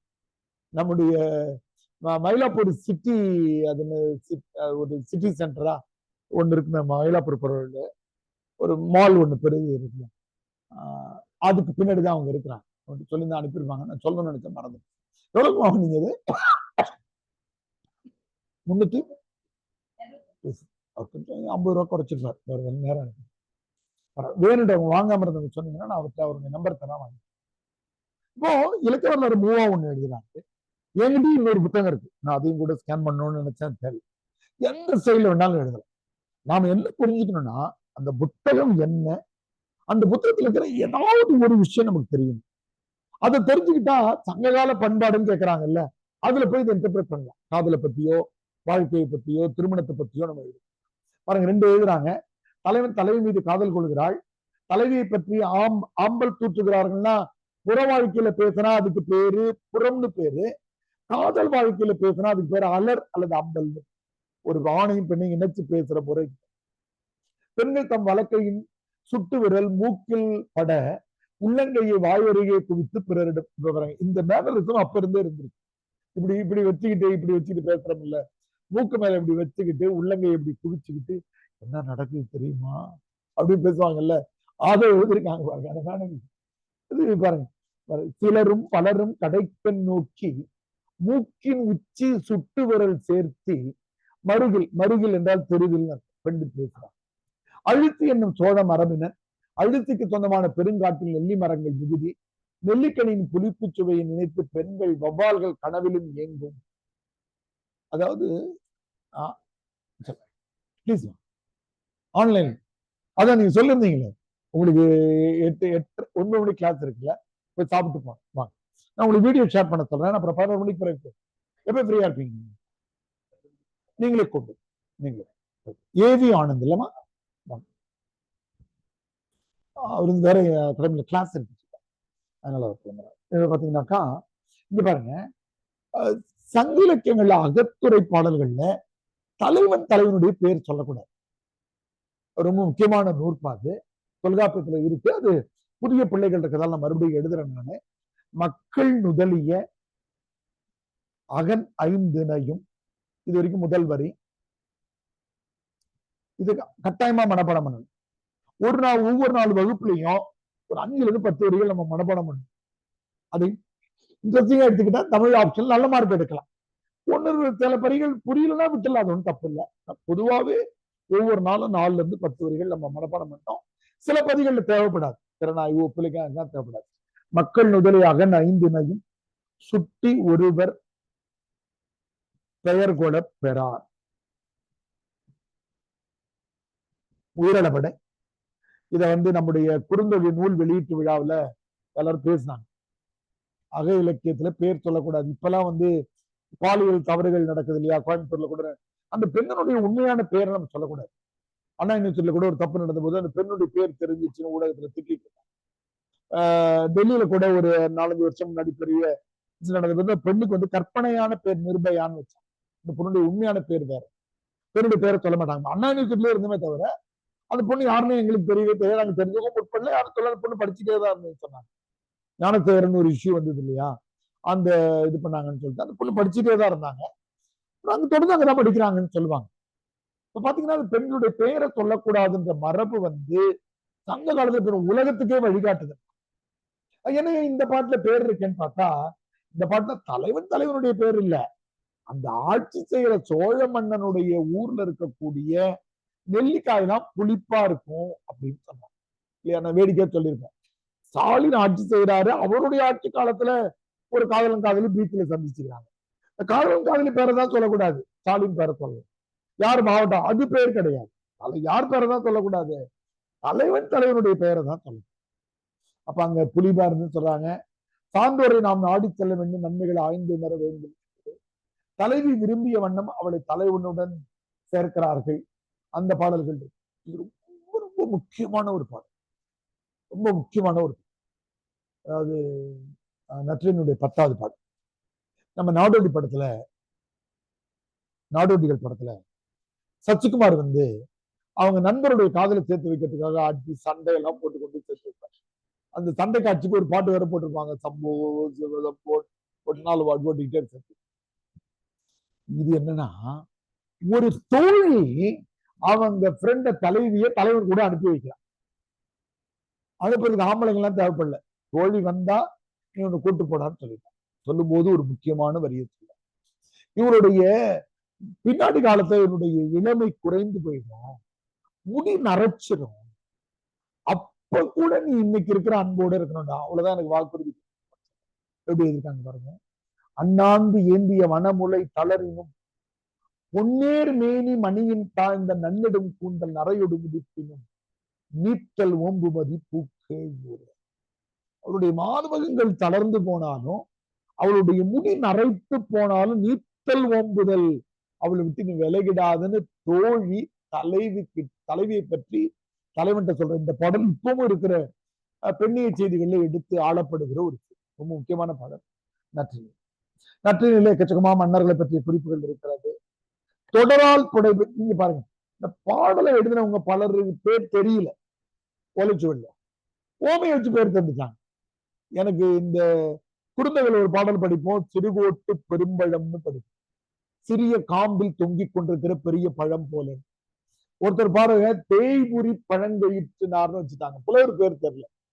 எனக்கு அவனை பார்க்காமலே இருக்கேன். என் உயிர் எப்படி இருக்குன்னா, இந்த டக் ஆஃப் பார்ல இழுத்துட்டே வரும்போது கயிறு நடுவுல தெரிஞ்சு ஒரு பில் மட்டும் பிடிச்சிட்டு இருக்குங்க, அந்த மாதிரி இருக்கடா என் உயிர்னு ஒரு ஓமை எழுதினார்ல, அவருக்கு பேரே அதை தந்துட்டாங்க, தேய்புரி பழங்கயிற்றினார். இவங்க ஆனா பெண்ணா கண்டுபிடிக்க முடியாது. அதுதான் பெண்பார் புலவர்கள் பட்டியல போடும்போது 40க்கும் மேற்பட்டவர்கள் போடுவோமே தவிர 42 ஃபிகர்னு எக்ஸாக்டா போட மாட்டேன். ஏன்? இந்த தேய்புரி பழங்கயிற்றினார் ஆனா பெண்ணாரு இப்படி கண்டுபிடிக்கும். அதுதான் அது அப்ராக்சிமேட்டா. அது மாதிரி அடுத்து குறுந்தொகை. குறுந்தொகை நம்ம பாடத்திட்டத்திலேயே இருக்கிறது. குறுந்தொகை நம்ம பாடத்திட்டத்திலே இருக்கு. குறுந்தொகை தான் சங்க இலக்கியங்கள்ல அதிகமா எடுத்தாளப்படுகிற 2 இலக்கியங்கள்ல. அக இலக்கியங்கள்ல குறுந்தொகை, புற இலக்கியங்கள்ல புறநானூறு. 2 தான். இது பூரிக்க தொகுத்தாரு. இதுல பாருங்க, இதுலயும் ஓமைகள். அணிலாடு முன்றிலார். போர்ற்றிகோல அணில் வந்து விளையாடுச்சு. முன்றில்னா போர்ற்றிகோ, ஃப்ரண்ட் பகுதி, வீட்டினுடைய முன்றில், இல்லினுடைய முன்பகுதி. அணில், அங்க வந்து அணில் வந்து விளையாடிட்டு போச்சுன்னு ஒரு பாடல்ல ஓமை சொல்லிட்டாரு.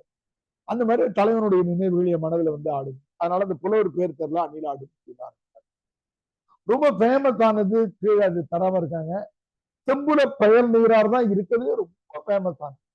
நம்ம மனப்பாடம் பண்ற பாட்டு இருக்கு இல்லையா, அதை எழுதினவங்க பேர் தெரியல. யாயும் யாயும் யாராகியரோ எந்தையும் நுந்தையும் எம்முறை கேளீர் யானும் நீயும் எவ்வழி அரிதும் செம்புல பயல் நீர் போலே அன்புடை நெஞ்சும் தாம் கலந்த. செம்புல சினிமாவு கோட்டை கூட வச்சுட்டாங்க இல்லமா, அதுல கொஞ்சம் பேருக்கு லேட்டா தெரிஞ்சிருக்கும் அந்த பாட்டு. தோழா படத்துலயா வேற ஏதோ ஒரு படத்துல, அந்த படத்துல வச்சுட்டாங்க. அதனால அப்ப பாருங்க, அவர் பேரும் தெரியல.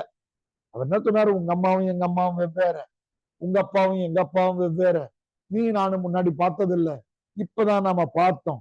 பார்த்த உடனே சேற்றுல கலந்த தண்ணீர் மாதிரி நம்முடைய மனங்கள் ஒன்றிணைந்து விட்டது. சேத்துல இருக்கிற தண்ணியை புழிஞ்சு எடுக்க முடியுமா? உடந்த தண்ணி. அந்த மாதிரி ஓமை போட்டார். அதுல அவர் பேரு செம்புல பயல் நீரார்னு ஓமை. விட்ட குதிரையார், ரொம்ப இன்ட்ரெஸ்டிங்கானது. விட்ட குதிரையார் ஒரு தலைவனை பார்த்த உடனே என்னுடைய மனம் எப்படி ஓடிச்சுன்னா, அவுத்து விட்ட குதிரை மாதிரி ஓடிச்சு. குதிரையை கட்டிக்கிட்டே இருக்க குதிரையை அவுத்து விட்டீங்கன்னா துள்ளி துள்ளி ஓடும் இல்லை, அந்த மாதிரி ஓடும். மீன் ஏறி தூண்டிலார். என்னுடைய மனதை அவன் எப்படி பிடிச்சிட்டான்னா, தூண்டில் போட்டு மீனை பிடிக்கிற மாதிரி பிடிச்சிட்டான். மீன் ஏறி தூண்டிலார். வெள்ளி வீதியார். வெள்ளி முளைச்சது மால். அவங்க அம்மா பேரு வெள்ளி வீதியார்னு நினைச்சிட்டு இருக்காங்க. அம்மா பேரு வெள்ளி வீதியார். ஓமையார் புலது. காக்கை பாடுனா, காக்கையை பத்தி பாடினாங்க, அதனால அங்க போய் காக்கை பாடுனாங்க. குப்பை கோழியார். எப்படி மனிதர்களுக்கு இந்த இருக்கோ, கோழிங்க குப்பையை போய் சீண்டிக்கிட்டே இருக்கும். இந்த மாதிரி என்னுடைய பழைய நினைவுகளை நான் சீண்டிக்கிட்டே இருக்கேன். ஓமைப்பட்டாங்க. ஓமைகளால் பேர். வடமொழி பெயர்கள் இருக்கிறது. பெண்பார்ப்பனவர்கள் அதிக பேர் இருக்கிறாங்க. இதுல எக்கச்சக்கமான பாடல்கள் இருக்கிறது. நம்ம பாடத்திட்டத்துல வந்து ஒரு பாடல் தந்திருக்கிறாங்க. நிலத்தினும் பெரிதே வானினும் உயர்ந்தன்று நீரினும் ஆறளவின்றே தாரல் கருங்கோர் குறிஞ்சி பூக்கொண்டு. குறுந்தொகை வேற ஏதோ பாடல்கள், பாடல்கள் ஃபேமஸான பாடல்கள் ஸ்கூல்ல இருந்து படிப்பேன். நான் சொன்ன பாடல் இருக்கு. இன்னும் காமர் உய்யா, அது குறுந்தொகை தானான்னு தெரியும். காமர் உய்யா கடுந்திரல் மருந்தினடி மந்தினடி. காமர் உய்யா கடுந்திரல் மந்தின்னு ஒரு பாடல். குறுந்தொகையில் அவ்வளவு பாடல்கள் இருக்கின்றன. நம்ம பாடத்திட்டமா இருக்கிறதால நான் உங்களுக்கு குறைவா சொல்லியிருக்கேன். நம்முடைய இந்த நிலத்தினும் பெரிதே வானினும் உயர்ந்தன்று நீரினும் ஆறளவென்ற பாட்டுக்கு குறுந்தொகையில ஓமை வந்து XYZ ஆக்சிஸ் போட்டிருக்கு. உங்களுக்கு அந்த புத்தகம் இன்னைக்கு நாளைக்கு தான் பிரிண்ட் போகுது. 100 காப்பி போடுறோம். நிகழ்ச்சிக்கு வந்தவங்க எல்லாருக்கும் தந்துருவோம். நிகழ்ச்சிக்கு வராதவங்க பிரிண்டிங் காசு கொடுத்து வாங்கணும். 110 ரூபாய் 120 ரூபாய் கொடுத்து வாங்கணும். 225 நோட் போகும். குறுந்தொகை தானமா. காமர் உய்யா பாடல் முதல் வரியை படிங்கம்மா. உங்களுக்கு தெரியும் XY Z ஆக்சிஸ். இது நிலத்தினும் பெரிதே வானினும் உயர்ந்தன்று நீரினும் ஆறளவின்றே. என்னுடைய தலைவன் கூட எனக்கு இருக்கிற அன்பு எப்படிப்பட்டதுன்னா, நிலத்தை விட பெரியது, வானத்தை விட உயர்ந்தது, கடலை விட ஆழமானது தலைவி கோயில். காமர் உய்யா, அது நம்ம முதல் வரி மட்டும் படிக்கும். அது ஒரு அழகான பாடல். ஒரு பெண் குரங்கு. தற்கொலை பற்றி சங்க இலக்கியங்கள பாடலே இருக்காது. தற்கொலை என்பதை பற்றி, மனித தற்கொலைகளை பற்றி எந்த விஷயங்களும் சங்க இலக்கியங்கள் இல்லை. ஆனா ஒரு குரங்கு தற்கொலை பண்ணிச்சுன்னு ஒரு விஷயம். முதல் வரி மட்டும் படிக்குமா? கருங்கட்டாக்களை பெரும்பிரிது உற்றன. குறுந்தொகை எத்தனாவது பாட்டுமா? குறுந்தொகை 65, நீங்க 69 குறிச்சுக்கோங்க. அது என்னன்னா, ஆண் குரங்கு இறந்துருச்சான், பெண் குரங்கு தற்கொலை பண்ணிக்கலாம்னு முடிவு பண்ணிருச்சான்.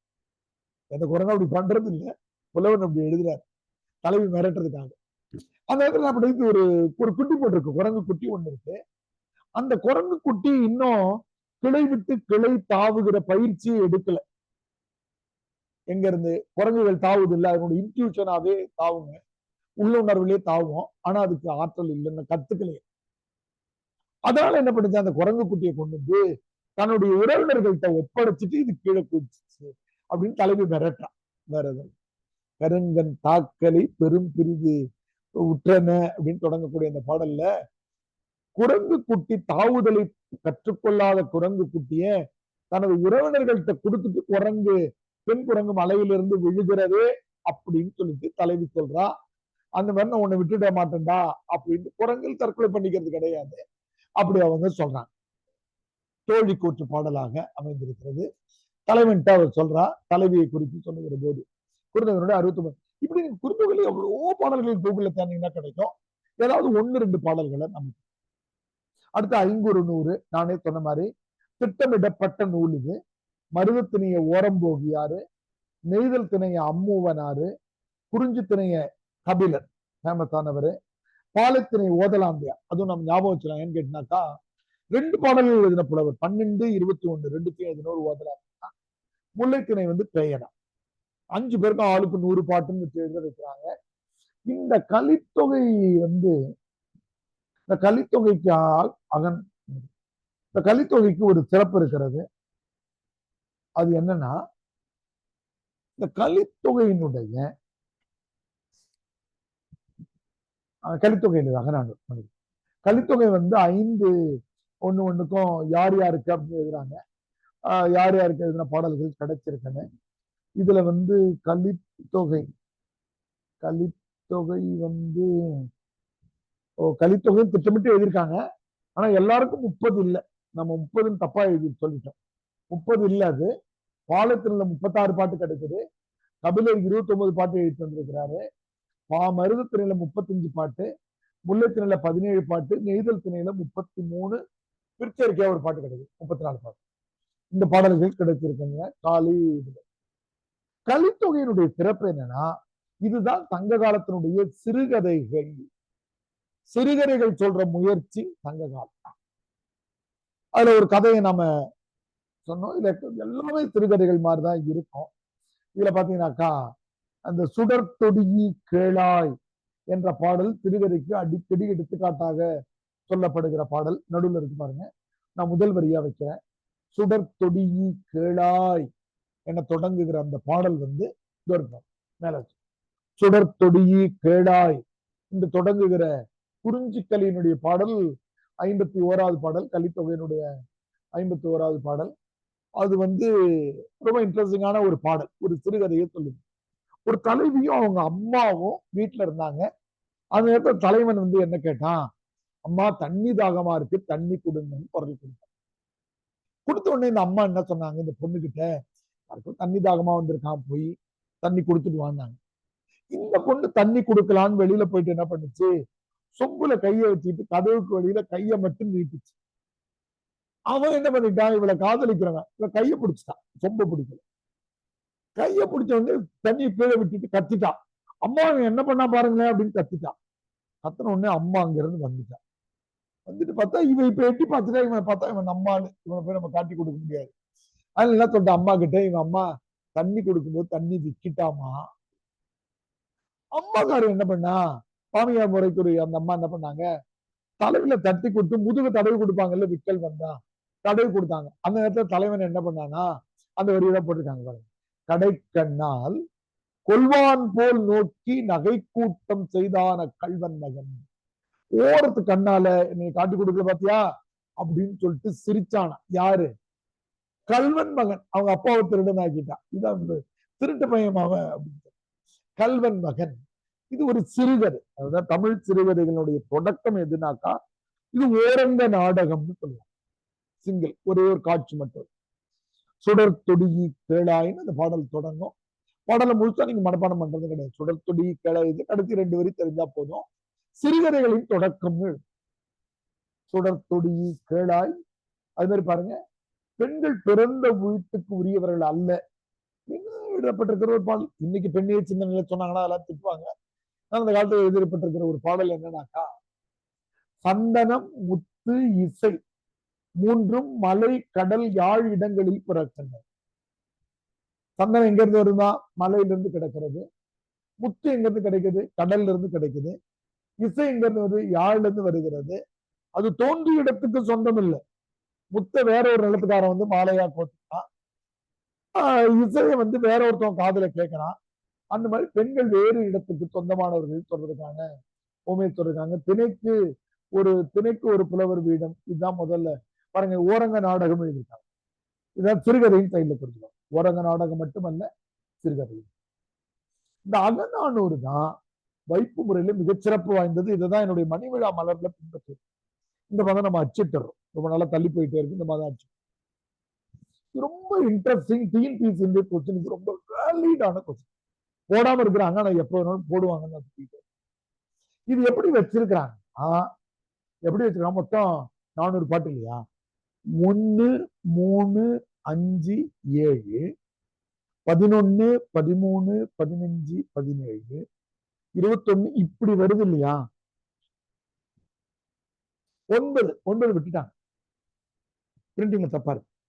அதுல 9 போட்டுக்காங்களாமா? 9 சேர்த்துட்டாங்களா? புது பிரிண்ட்லயாவது 9 சேர்த்து. பாதிக்கு பாதி பாட்டு பாலைத்திணை பாட்டு.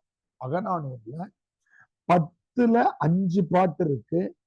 அப்ப 400ல எத்தனை பாட்டுமா? 200 பாட்டு பாலைத்திணை. அப்போ என்ன டிஎன்பிஎஸ்சி மெட்டீரியல் நான் சொல்லுவேனாக்கா, அகநானூருடைய 25வது பாட்டு எந்த திணைன்னு கேட்டுருவான். நீங்க ஒரே கடுப்பாயிருவீங்க. என்னடா இது, எல்லா பாட்டுக்கும் எப்படி திணை ஞாபகம்? இதான் வாய்ப்பு.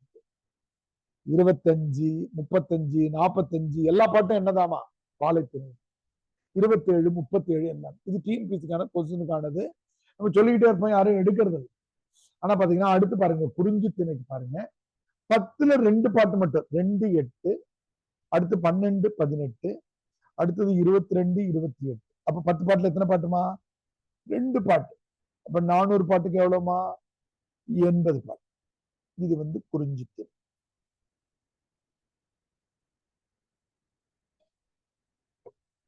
சேர்த்துக்குமா? பயப்படாது. 9 கீழே இருக்காரு பாருங்க. பிரிண்டிங் 9 கீழே அங்க தந்திருப்பாரு பாருங்க. 400 பாட்டு தந்திருப்பாரு. அதனால தரலையா அவரு. இதுக்கப்புறம் மீதி எல்லாம் ஒண்ணுதான். 4, 14, 24. இது வந்து என்னமா? இது வந்து என்னும் என் வரிசையில் வருவன முல்லைக்கு. முல்லை, மருதம், நெய்தல். 4 எல்லாம் முல்லை. 6, 16, 26 மருதம். 8 அங்க போயிடுச்சு இல்லையா? 8 இங்க போயிடுச்சு. 10, 20, 30 வந்து நெய்தல். 10ல ஒரு பாட்டு தான். இன்ட்டு 400ல எத்தனை பாட்டுமா? 40 பாட்டு. இதுவும் 10ல ஒரு பாட்டு. 400க்கு எவ்வளவு பாட்டு? 40 பாட்டு. இதுவும் 10ல ஒரு பாட்டு. 400க்கு எவ்வளவு பாட்டு? 40. இப்ப பாருங்க, 120. இது வந்து 80, 200, 200, 400 பாட்டு அகநானூறு இப்படி பாலைத்திணைக்கு தான் அதிகம் பாதிப்பார். இந்த விஷயத்தை அகநானூரை பற்றி குறிப்பு பத்து மார்க்க கேட்டான்னா, அகநானூறு சங்க இலக்கியத்தினுடைய அகத்திணை நூல்களில் ஒன்றாகும். இது தொகுப்பு நூல். அகநானூறு எத்தனை வரல இருந்து 9 இருந்து 12 வரைக்கும் இருக்கும். இதுக்கான வைப்பு முறை இது. ரொம்ப அருமையான பாட்டு இது. இதை ஞாபகம் வச்சுக்கிறதுக்கு ஒரு வெண்பா எழுதியிருக்காங்க. அது நீங்க ஈஸியா ஞாபகம் பாருங்க. 9 வந்துச்சு பாருங்க. 1, 3, 5, 7 ஒன்பான் பாலை ஓதாது நின்றவற்றில் 4 நெறிமுல்லை அன்றியே 6ஆம் மருதம் அணி நெய்தல் 2 10 அர்த்தம் கூறாதவை குறிஞ்சி கூட்டு 2 8. அதை ஞாபகம் வச்சுக்க ஒரு வெண்பா எழுது. இந்த அகநானூறுல இன்னொரு பகுப்பு இருக்கிறது. அது என்னன்னு கேட்டீங்கன்னா, 1 இருந்து 120 பாட்டு வரைக்கும் களிற்றி யானை நிறைன்னு பேரு, 122 இருந்து 300 வரைக்கும் மணிமிடை பவளம்னு பேரு, 301 இருந்து 400 வரைக்கும் நித்தில கோவைன்னு பேரு. இதுவும் டிஎன்பிஎஸ்சி குரூப் 4 குரூப் 2க்குலாம் ரொம்ப முக்கியமான ஒரு கேள்வி. அது 2 இருக்கிறது. இப்ப அகநானூருக்கு வருவோம். அகநானூர்ல எக்கச்சக்கமான மன்னர்களை பற்றிய செய்திகள் கிடைக்கின்றன. அகநானூற்றினுடைய பல பாடல்கள் திருமணத்தை பற்றி சொல்லக்கூடிய 2 பாடல்கள் இங்க இருக்கிறது. இன்னொரு திருமணம் முடிந்து புதுமண மக்கள் தனித்து விடப்படுகின்றனர். தலைவியின் விருப்பமுடன் முகத்தை கைகளை விளக்கினார். தலைவியின் முதல் தொடர் அதை பற்றிய ஒரு செய்தி.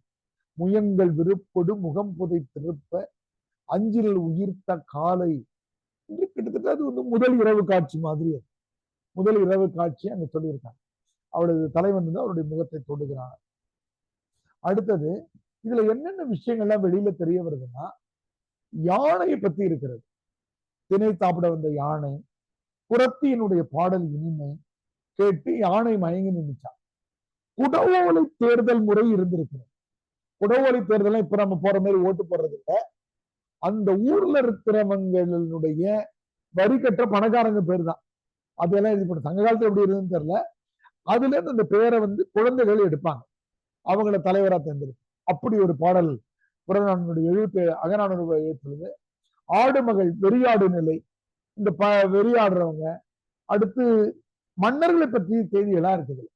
அகுதை, அதியமான், நெடுமானஞ்சி. உங்களுக்கு நல்லா தெரியும், அகத்திரை பாடல்கள்ல அவங்க காதலிச்சிருக்க கூடாது. இவங்க ஆட்சி காலத்துல வேற யாரோ காதலிச்சிருக்கிறாங்க. அல்லது குறுந்தொகையிலே 3 பாடல்கள் இடம்பெறும்.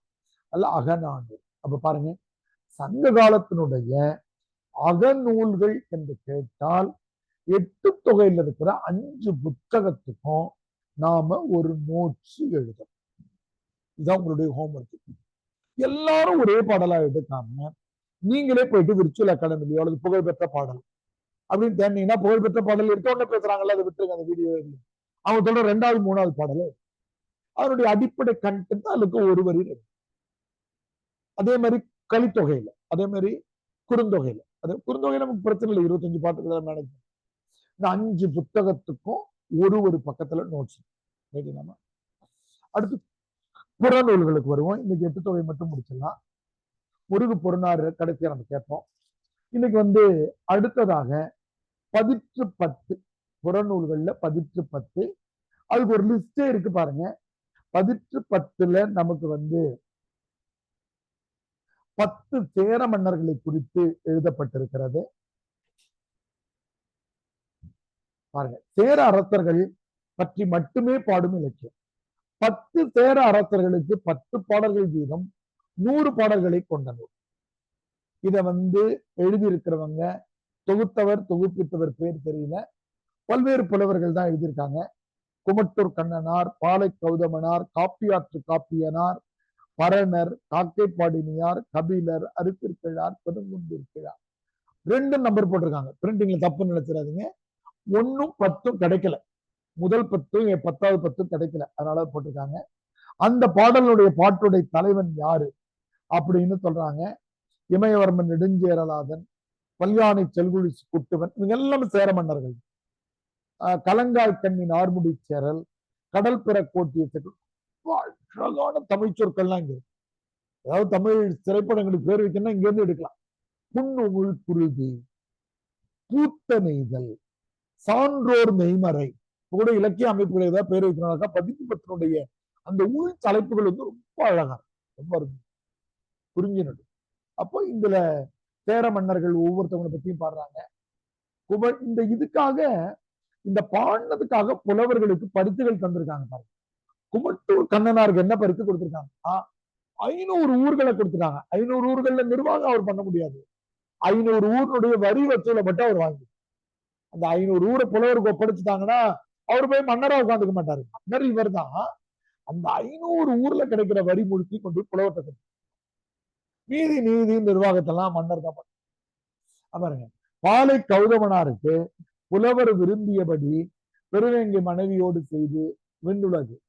அடுத்தது காப்பியாற்று காப்பியனாருக்கு 40,100,000 பொண்ணு, ஆளுகையில் பாதி, ஆட்சியில பாதி வரி வசூலுக்கு வேற ஊர். பரணருக்கு உம்பல் காட்டு வருவார். மன்னன் மகன் குட்டுவன் தேரல் 9 துலாம் காக்கை பாடிங்க. இதுக்கெல்லாம் பெரிய பரிசுகள் பொற்காத்துகள் எல்லாம் தந்திருக்கிறாங்க. பிற்காலத்தில் கல்வெட்டில் இடம்பெறுகிற மெய்கீர்த்திகள் இதெல்லாம் பண்ணிருக்காங்க. இந்த 1810 பாருங்க, முக்கியமானது என்ன இருக்குன்னா, தனக்கு இந்த காலகட்டத்துல ஆரிய மரபுகள் தமிழ்நாட்டுக்கு வந்துருச்சு, அதனால வேள்விகள் வளர்த்த தொடங்கி இருக்கிறாங்கன்ற வரலாற்று குறிப்பு கிடைக்கும். தனக்கு புகழ் தரத்தக்க பெரிய வேள்விகளை செய்து முடித்தான். புரோகிதர்களை கொண்டு மயங்கும் வண்ணம் நடந்து கொண்டான். வேள்வி அதிகமாக செஞ்சிருக்கான். 6ஆம் 10 அந்த ஆடு கோட்பாட்டு சேரலாதர் வேள்வினா அந்த யாகம் வளர்த்து நெருப்பு போட்டு புகை வளர்க்குறாங்க இல்லமா, அதுக்கு பேரு வேள்வின்னு. அது 9ஆம் நூற்றாண்டு பிறகு தமிழ்நாட்டுல அதிகமாகுது. கல்யாண வீட்லயே புகையெல்லாம் வளர்த்து விட்டுருவாங்க, மாப்பிள்ளையும் பொண்ணு அழுதுட்டு.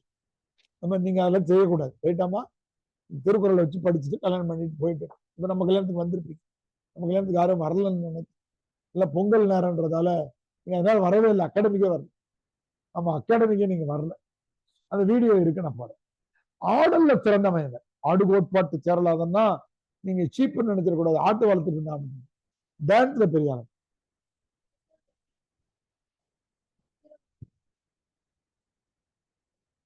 பாடத்திட்டத்துக்கு வெளியில இருக்கேன், அது வகுப்புக்கு வெளியில போயிடுச்சு. அதனால நான் சொல்றேன்.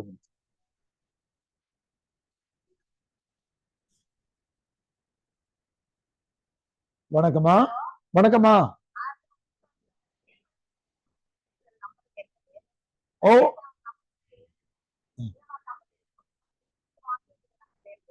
சரிம்மா, நான் பாக்குறேம்மா.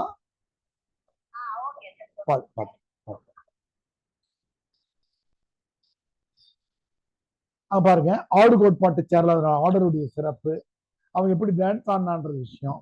ஆடு காட்டு ஆடுகளை, அவன் ஆடுகளையும் மீட்டவனாகவும் இருக்கிறான், ரெண்டுக்குமே பொருந்தி போகிறது. 1810 எல்லாமே பாடான் திரையில் அமைந்திருக்கிறது. ஒரு மன்னனுடைய புகழை பாடு. அடுத்ததாக புறநானூறு. புறநானூர்ல எக்கச்சக்கமான பாடல்கள் ஸ்கூல்ல இருந்து படிச்சுட்டு இருக்கோம். அதுல நீங்க படிச்சிருக்கிற பல்சாண்டீரே பாடல் நம்ம பாடத்திட்டத்திலேயே இருக்கு. புறநானூர்ல பல்வேறு மன்னருடைய வெற்றிகள் சொல்லப்பட்டிருக்கிறது. பெண்பார்ப்புணர்வுகளும் பாடியிருக்காங்க ஔவையார்ல. நீலமணிமிடற்று ஒருவன் போல மண்ணுக பெருமணி. நீலமணிமிடற்று என்பது சிவபெருமானை குறிக்கிறது.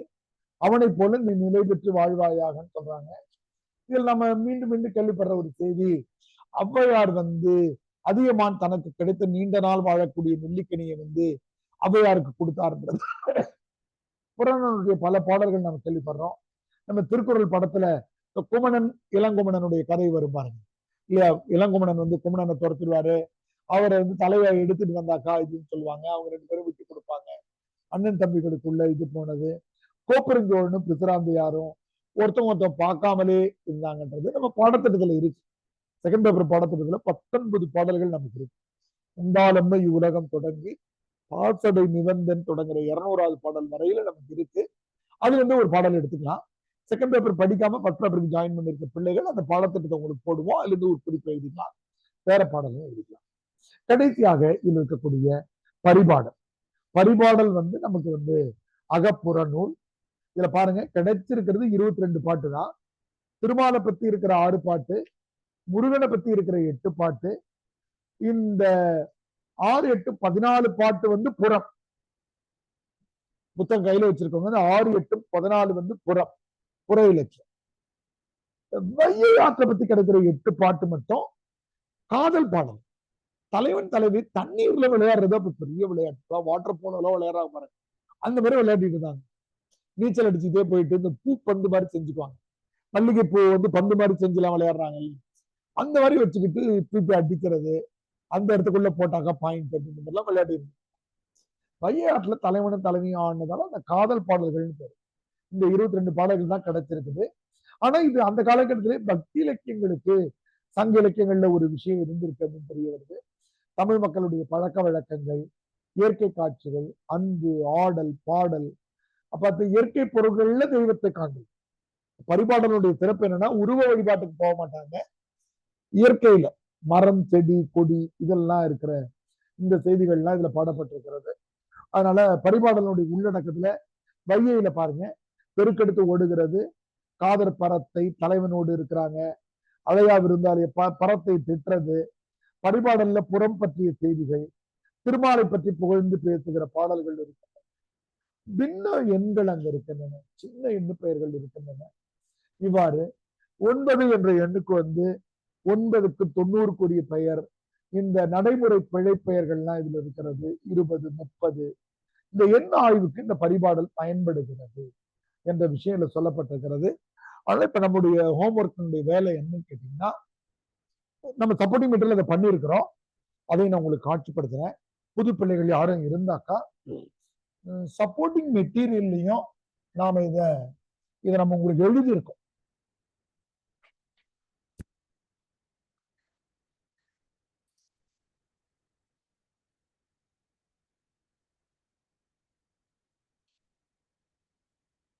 திருக்குறள் திவ்யா நம்பர் இருந்தாடிங்க. திவ்யா எதுல வச்சிருக்காங்க கேளுங்க. திவ்யா கிட்ட ஒரு வார்த்தை கேளுங்க, இல்ல நாளைக்கு நான் காட்டுறேன்.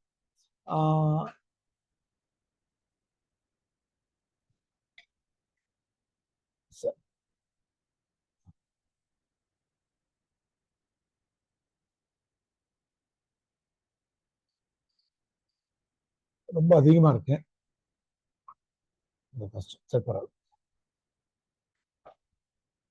இன்றைய வகுப்பு நாம முருகு பொருநாறு பாடல் யாராவது 2 பேரை சொல்லிட்டு வகுப்பை முடிச்சுக்குவோம். மீதி பேர்லாம் நாளைக்கு சொல்லும். முருகு பொருநாறு 12 முல்லை, பெருகு வடமதுரை காஞ்சி, மறுவினிய கோல நெடுநல்வாடை, கோல் குறிஞ்சி, பட்டினப்பாலை, கடாத்தொடும் 10 என்பது நமக்கு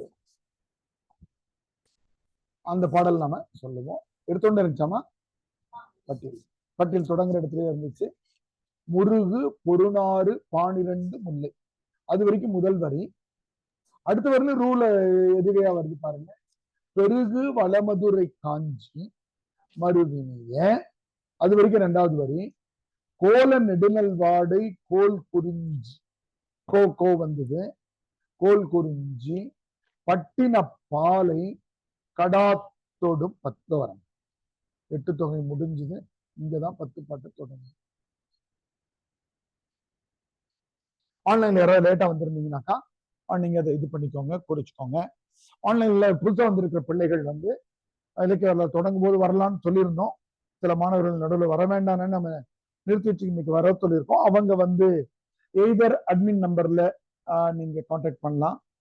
இந்த நம்பர் உங்களுக்கு அனுப்பியிருப்போம், 9600003919, அல்லது என்னுடைய நம்பர் 9841619087. 2 நம்பர்லையும் கூப்பிடுவோம். புதிய பிள்ளைகள் இருந்தீங்கன்னாக்கா இது நமக்கு 6 months போகும். உங்களுக்கு வீடியோ அன்லிமிட்டெட் டைம் தருவோம். அது எல்லாமே வீடியோ ஆர்டிக் சொல்லியிருப்பாங்க. டெஸ்ட் பேட்ச் உங்களுக்கு ஃப்ரீயா தருவோம். சப்போர்ட்டிங் மெட்டீரியல் ஒரு 2500 சப்போர்ட்டிங் மெட்டீரியல் தருவோம். ப்ரீவியஸ் பேட்சினுடைய ஸ்டூடெண்ட்ஸ் டாப்பர்ஸ் எழுதியிருக்கிற ஆன்சர் ஷீட் ஒரு 5000+ பேஜஸ் வெப்சைட்ல இருக்கு. அக்சஸ் கொடுத்துருக்காங்க. நம்ம உங்களுக்கு உங்க மொபைல் நம்பரை கொடுத்தீங்கன்னா தந்துருவாங்க. அது எல்லாத்தையும் நீங்க பயன்படுத்தும். இந்த பாடல் 2 பேர் சொல்லுங்க, மற்றவங்க நாளைக்கு கேட்கிறேன். மைக் ஆன்ல இருக்காமா? மைக் வெளில இருக்கா? அப்புறம் அவங்க தொடர்ந்தாலும் சொல்லட்டும். நீ முதல்ல சொல்லுங்க. சொல்லுங்க தம்பி, 2 பேருமே சொல்லுங்க. முருகு பொருநானூறு 12 முல்லை, பெருகு வள மதுரை காஞ்சி, மறுவினிய, கோல நெடுநல்வாளை, கோல் குறிஞ்சி, பட்டினப்பாலை, கடாத்தொடும் 10. முரளி, குட். அடுத்துமா ஐயா டெல்லி பாபு நான் சொல்றேன். டெல்லி பாபு சொல்லுங்க தம்பி. முருகு பொருநாறு 12 முல்லை, பெருகு வளமதுரை காஞ்சி, மறுவினிய கோல நெடுநல்வாடை கோல் குறிஞ்சி பட்டினப்பாலை கடாத்தொடும் 10. Very good. நன்றி. வேற யாரும் ஆன்லைன்ல சொல்றீங்கம்மா? ஐயா நான் சொல்றேன் ஐயா. சொல்றா, தென்மொழி சொல்லுங்க. யாரு தென்மொழி குரல் தானே அது? ரேவதி. பிரியதர்ஷினி ஐயா. இல்ல ஐயா. பிரியதர்ஷினி சொல்லுங்க. முருகு பொருநாறு 12 முல்லை பெருகு வளமதுரை காஞ்சி மறுவினிய கோல நெடுநல் வாடை கோல்குறிஞ்சி பட்டினப்பாலை கடாத்தொடும் 10. Right, very good. பிரியதர்ஷினி. ஆஃப்லைன்லமா?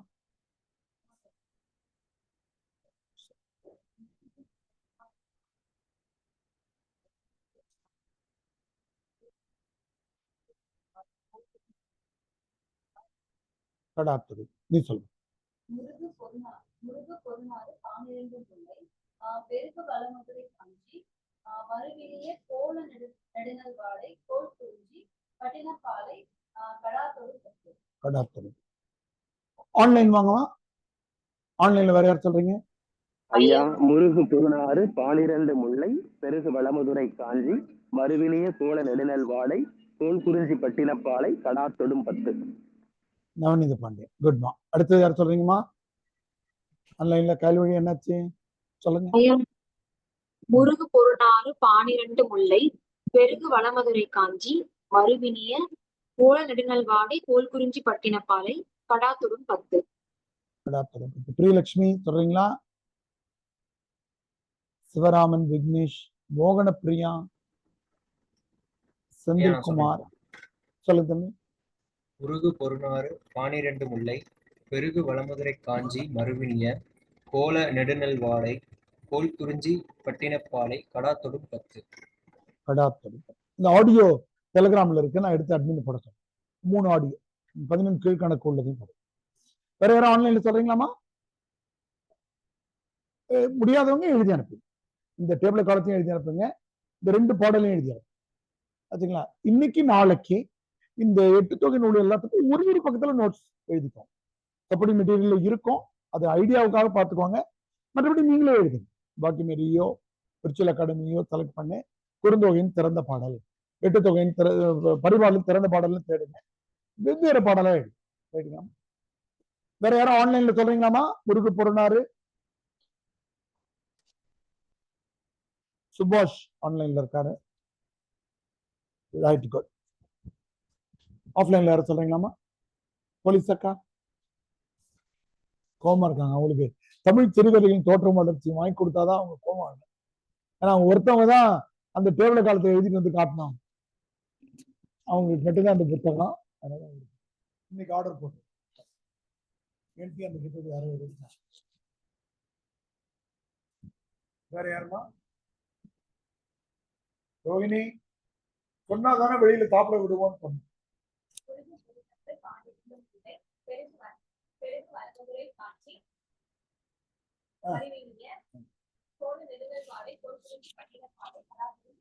கடாத்தொடும். வேற யார் சொன்னீங்களா? நீங்க சொன்னீங்க, நாங்க யாரும் கேட்க மாட்டோம். சொல்றதுதான் சொல்லி போனோம். சொல்லுங்க. முருகு பொருநாறு எல்லாம் சொல்லிட்டு இருக்காங்க காதல் வழியில.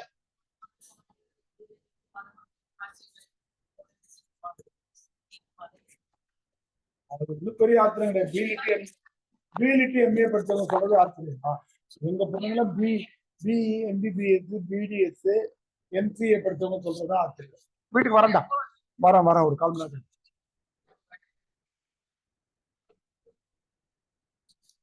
நேற்று அப்பா வந்துட்டு. ஆன்லைன் பிள்ளைகள் நாளைக்கு பார்க்கலாம். நன்றி. படிங்க. இலக்கிய வரலாறு பகுதி கம்பேரிட்டிவா எளிமையானது. நிறுத்தி